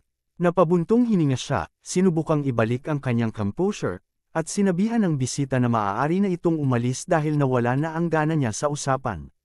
Naiirita si Olivia sa kapal ng mukha ng host dahil sa ugali nito. Habang papalabas at papunta na sa kanyang karwahe, napansin niya si Rose na nakasilip sa bintana, nakatitig sa kanya nang may naglalagablab na galit sa mga mata. Alam niyang hindi nito inaasahan ang pagkatalo ni Max, kaya minabuti niyang mag-ingat. Tinawag niya ang kanyang butler at sinabing alam na siguro nito ang dapat gawin. Yumuko ang lingkod, nagpahayag ng buong pagtalima, at sinabi na nagsimula na siyang gumalaw para tumulong. Wala siyang kabiguan, eksaktong sagot na gustong marinig ni Olivia. Dumating ang bagong araw. Nagtipon ang mga taga-suri ng pagsusulit upang pag-usapan ang lagay ng kompetisyon. Maliwanag na ang mga nananatili ay sina Mello at Max, ang dalawang pangunahing kandidato. Napagdaanan na nila ang mga kakaibang pagsubok na karapat-dapat sa titulong Divine Warrior. At kung lalo pa silang sasailalim sa mas mahirap na pagsasanay, ang pinakamalakas na mandirigma sa kasaysayan ay baka nga'y ipinanganak na. Habang napapahanga ang iba, hindi maitago ni Aaron ang saya at karangalang makita ito bilang isang mandirigma. Ngunit biglang may sigawan sa labas. May mga umaawat sa kung sino mang pilit na pumapasok, pinagsasabihang may nagaganap na pagpupulong. Sa kabila ng pagtutol, may matandang lalaki ang biglang pumasok, buo ang kumpiyansa habang pinukpok ang kanyang tungkod sa sahig at tinanong kung sino raw ba sila para tumanggi sa kanya. Nagulat maging si Aaron sa presensya ng dumating. Siya si Walter, ang nakatatanda sa angkan ng Evans. Ayon sa matanda, nakarinig siya ng bulong-bulungan na may isang tao raw na kasing galing ng kanyang inapo, si Max. Kaya't nagpunta siya roon upang maglabas ng kahilingan. Ngunit ang totoo, hindi ito kahilingan kundi utos. Nais niyang magharap na agad sa labanan sina Max at Mello upang sa lalong madaling panahon ay mapili na ang magiging Divine Warrior. Agad tumutol si Aaron. Hindi raw ito ang tamang panahon. Hindi pa tapos ang buong proseso at marami pa silang kailangang daanan. Labag sa mga alituntunin na gumawa ng ganoong laban habang nasa kalagitnaan pa ang eksaminasyon, kahit pa ito'y hiling ng isang elder. Ngunit hindi interesado si Walter sa paliwanag ng mas nakababatang lalaki. Ayon sa kanya, ganyan talaga ang pamamaraan ng pamilya Evans. At kung ang tatlong nakatatanda at apat na Sword Emperors ay nagkakaisa, maaari nilang baliwalain ang mismong patakaran ng Divine Warrior Selection. Tinuligsa ng instructor ang pagtangkang ihalo ang politika sa pagsusulit. Ngunit ipinahayag ni Walter na nakuha na niya ang pag-aproba ng 6 pangkataas-taasan sa grupo, kaya't hindi na pwede balikan ang desisyong ito. Matiyak at mariin niyang sinabi na ito ay isang utos, hindi lamang mungkahi. Halos hindi na nakapagsalita si Aaron, ngunit pinigilan ang sarili na muling tumutol. Binigyang konsolasyon siya ni Walter, huwag daw masyadong panghinaan ng loob. Wala naman daw posibilidad na ang isang hindi man lang niya narinig ang pangalan ay maging Divine Warrior ng kaharian. Kinagabihan, nakipagkita ang Sword Saint kay Mello upang ibalita ang mga bagong pangyayari. Sa kanyang pagtataka, hindi man lang nagpakita ng kaba ang binata. Ang tanging tanong nito ay kung kailan ang laban. Ipinabatid ng guro na magaganap ang labanan makalipas ang 3 araw, sa hapon. Ang mananalo ay siyang kikilalaning Divine Warrior ng kaharian. Nagpahayag ng paghingi ng tawad si Aaron, pakiramdam niya ay dapat ay mas pinaghusayan pa niya ang pagsasanay kay Mello. Ngunit sinagot siya ng binata na sapat na ang lahat ng kanyang natutunan sa training hall. Buo ang loob niya tulad ng dati, at panatag sa sarili. Habang pinagmamasdan siya, hindi maiwasang mag-alala ang instructor. Ngunit nang huminga si Melo at nagpakawala ng divine aura, idineklara nitong matatapos na rin ang warrior selection exam. Dumating na ang araw ng huling laban sa warrior selection, at kapwa naghahanda ang dalawang pangunahing kandidato sa kani-kanilang silid. Ayon sa mga patakaran, tanging kahoy na espada lamang ang pwedeng gamitin, at matatapos ang laban kapag may sumuko o hindi na kayang lumaban. Tumayo si Melo at sinabi kay Aaron na may nais siyang sabihin. Iniabot niya ang kanyang kamay bilang pasasalamat sa lahat ng itinuro sa kanya. Hindi na itago ng instructor ang kanyang ngiti at bahagyang pamumula ng pisngi, at buong galak na tinanggap ang kamay ng kanyang estudyante. Bitbit ang pasasalamat, naglakad si Melo sa mga pasilyo ng training hall. Ngunit bigla siyang huminto nang makaramdam ng kakaibang presensya. Kaunting lingon lang at agad niyang naitanong kung ano ang ginagawa ng isa sa mga elder ng dakilang angkan ng Evans doon. Tumawa si Walter, humahanga sa pakiramdam ng binata, dahil hindi pa raw siya nagpapakilala ay alam na nito kung sino siya. Wala nang kailangang formalidad. Ang dating Demon King ay alam ang pakiramdam ng malagim na fighting spirit kapag nakita niya ito. Ayon kay Aaron, ang pamilyang Evans ay may isa sa 3 dakilang elder. Pareho silang bihasa sa sining ng pakikipaglaban, ngunit kung ang unang Divine Warrior ay parang isang pantas, si Walter naman ay may halimaw na presensyang hindi nalalayo sa isang demonyo. Dahil maglalaban sina Max at Melo, nagpunta ang elder para personal na masilayan kung anong klaseng tao si Melo. Sa kanyang pakiramdam, may kaparehong amoy si Melo, tila ba galing sa parehong mundo. Tinanggihan ni Melo ang mahabang usapan at tinanong kung ano ba talaga ang pakay ng matanda, dahil wala siyang oras para rito. Ngunit may dala palang pabor si Walter, isang kapalit na alok. Walang pakundangang hiniling ng elder na ipaubaya ni Melo ang panalo kay Max sa nalalapit na laban. Hindi makapaniwala ang binata sa narinig. Dagdag pa ng matanda, kung papayag siya, titiyakin nila ang buong seguridad ng pamilya Wilson habang buhay. Dito na naging malinaw ang tunay na layunin ng laban. Sa kasamaang palad para sa kanila, hindi si Melo ang tipo ng taong nagpapakababa para lang sa pangalawang pwesto. Tumalikod siya at tinanggihan ang alok. Pinagsabihan ng kasamang alagad si Melo sa di umano'y kawalang galang sa isang dakilang elder. Ngunit tumawa lang si Walter, tuwang-tuwa sa asal ng dating alipin na ngayoy umaasta na parang maharlika. Ang binatang minsang nasa pinakamababa, ngayoy pinakamalapit sa titulong Divine Warrior, at ngayoy mayabang pa. Ngumiti ang matanda sa kakaibang tuwa, sabik na masaksihan kung paanong dudurugin ni Max ang kay-abangan ng binata. Pagdating ni Melo sa entrada ng arena, tinanong siya kung handa na ba siya. Buo ang loob niyang sinabing kahit kailan ay ayos lang. Nang bumukas ang pinto, tahimik siyang pumasok. Tanging ang dalawang kandidato lamang ang pinapayagang pumasok sa arena, habang ang lahat ng mga panauhin ay nanunood mula sa kani-kanilang upuan. Nagsalita si Max at sinabing nais muna niyang makipag-usap bago magsimula ang laban. Inilahad niya ang kanyang kwento na siya ay isinilang upang gampanan ang tungkulin bilang hari, pinalakit si nanay para rito araw-araw.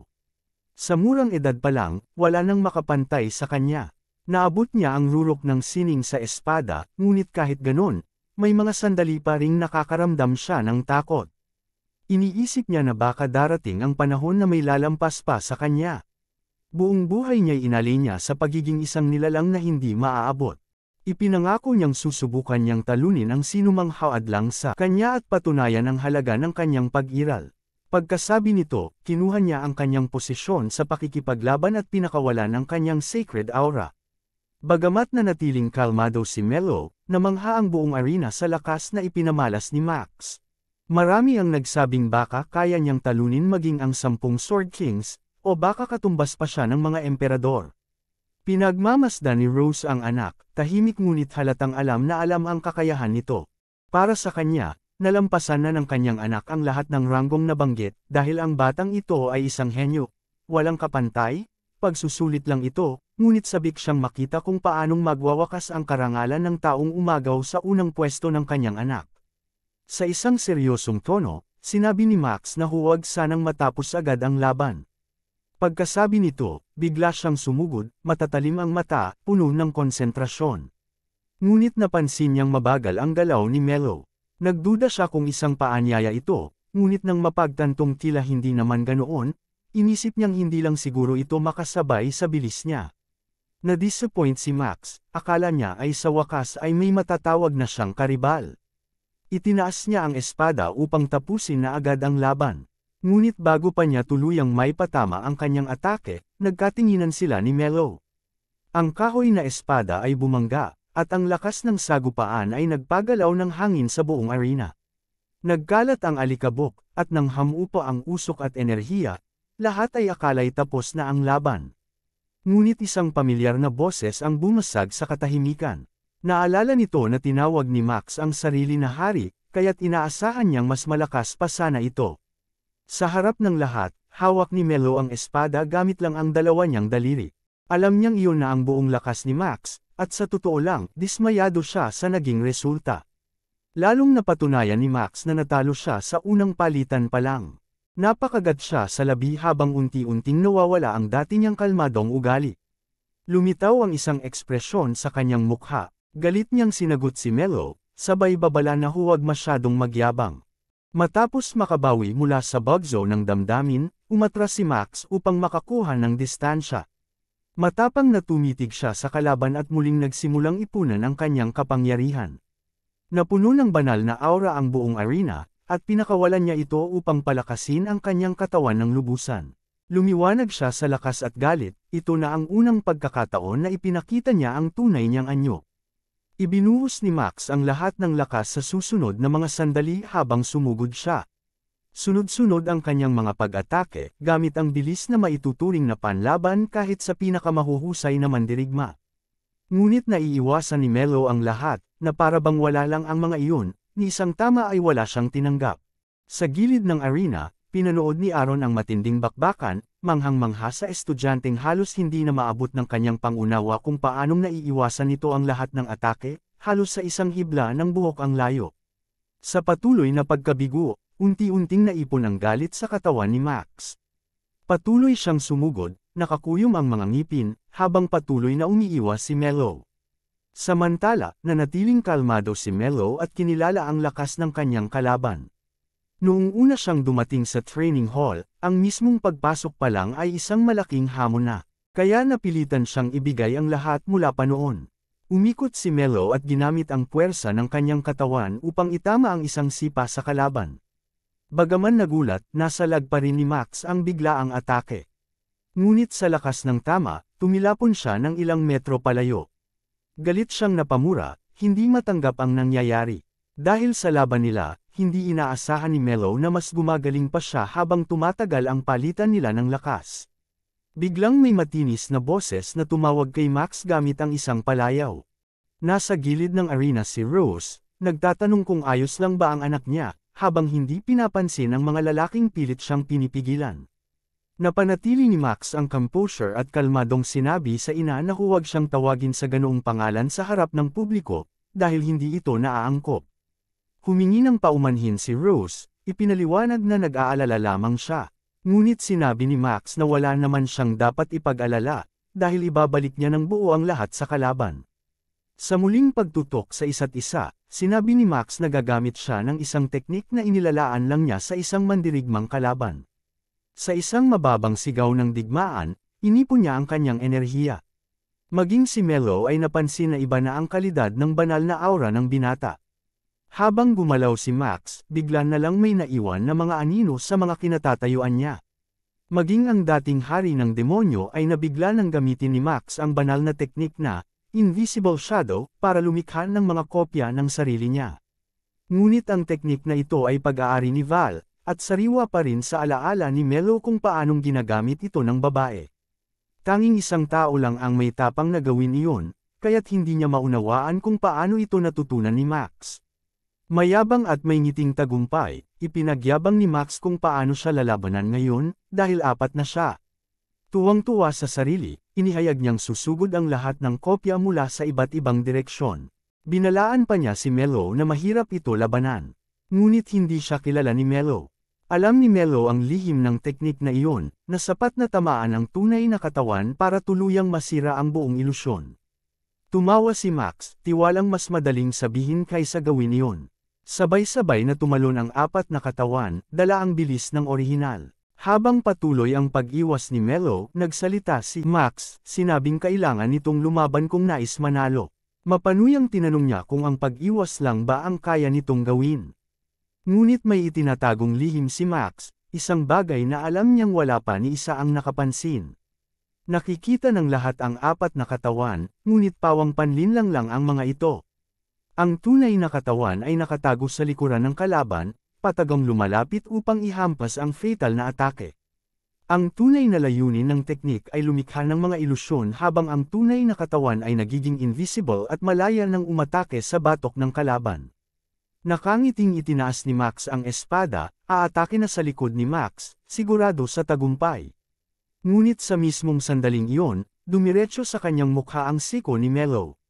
Nabasag ang ilong ni Max, hindi inaasahan ang pag-atake habang aktibo pa ang kanyang teknik.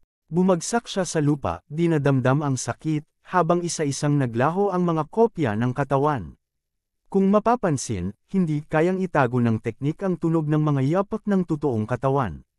Maging si Val ay minsan nang sinabi, ang teknik ay walang silbi laban sa malalakas na kalaban, at para lang sa mga palabas o panlin lang sa mga baguhan. Lumuhod si Max, halos hindi na makabangon. Tumingala siya at napasigaw sa takot, hindi makapaniwala sa sinapit niyang kabiguan. Alam na agad ni Melo ang teknik na iyon, at tinanong niya kung paano ito nagamit ni Max. Pilit na tumayo ang binata. Biglang sumugod ito at sinabi na sasabihin niya lamang kapag napatumba niya siya. Inindayog niya ang kanyang espada ngunit mabilis lang itong naiwasan ni Melo. Tumalon si Melo sa ere at itinaas ang kanyang kaliwang paa upang umatake. Ngunit nasalag ito ni Max. Muling nagpaula ng sunod-sunod na atake si Max, desperado sa bawat hataw ng kanyang sandata. Ngunit madali lamang itong naiilagan ni Melo, walang kahirap-hirap. Biglang hinablot niya ng mabilis ang braso nito, binuhat ang kanyang katawan at itinapon sa kabilang bahagi ng entablado, dahilan upang bumagsak ang katawan ni Max. Sa upuan ng mga tagapanood, ang elder ng pamilya Evans, tahimik na inoobserbahan ang dalawa. Alam niyang wala ng pag-asa si Max upang manalo pa sa laban na ito. Tinawag niya ang katabi nitong alagad. Inutusan niya ito ng pabolong at tila natuwa ang alagad na marinig ito. Balik sa labanan, nakaluhod si Max habang inihahayag ni Melo ang kanilang agwat sa mahika at pakikipaglaban. Sinabi niyang mas malakas pa siya rito, at oras na para tapusin ang laban. Habang papalapit si Melo sa direksyon ni Max, sa likod ay ang alagad na tahimik nagri-ritual. Unti-unti ay lumalabas ang anino ng mga kamay sa ilalim ng lupa. Isang kumpol na mga kamay ang mabilis na pumunta sa paanan ni Melo. Biglang nagulat si Melo dahil ang buong katawan nito ay hindi makagalaw. Ang teknik na ito ay pinipigilan ang anumang galaw gamit ang anino. Natuwa ang matanda at sinabing mananalo na ang kanilang pambato sa laban na ito. Hindi niya hahayaan na ang isang alipin ang magiging divine warrior. Napansin ni Max na hindi gumagalaw ang kanyang kalaban. Sinabi ni Melo na napakapatetiko ng laban na ito dahil gumagamit ng pandaraya ang kanyang kalaban. Ikinagalit ni Max nang marinig niya ito. Hindi napigilan ang kanyang galit at walang isip na sumugod. Dumuloy ang aura sa katawan ni Melo, malakas na pinadyak ang kanyang paa, dahilan upang makawala siya sa shadow bind at mapa-atras si Max. Biglang lumitaw si Melo sa kanyang harap. Habang itinataas ang kanyang kamao ay walang nagawa si Max kundi mapatulala sa kanyang kinatatayuan. Malakas na sinuntok ni Melo ang harapan ni Max. Dahilan upang mapabagsak niya ito. Hindi makapaniwala sa kanilang nakita sina Olivia at ang ina ni Max. Pati si Aaron ay namangha at napangiti sa lakas ni Melo. Tapos ang laban, si Melo Wilson ang nagwagi. Tiningnan ni Melo ang matanda sa posisyon ng mga tagapanood. Alam niya na siya ang nag-utos na gawin ang pandaraya sa gitna ng labanan. Napangiti na lamang si Melo habang pinagmamasdan ng matanda na galit ang ekspresyon ng muka. Sa isip niya, magiging masaya pa ang mga susunod na pangyayari. Maraming salamat mga kazen. Abangan ang susunod na kabanata. Please like at i-share sa mga friends mo at ayain silang mag-subscribe kung nagustuhan mo ang ating kwento ngayon. Maraming salamat po.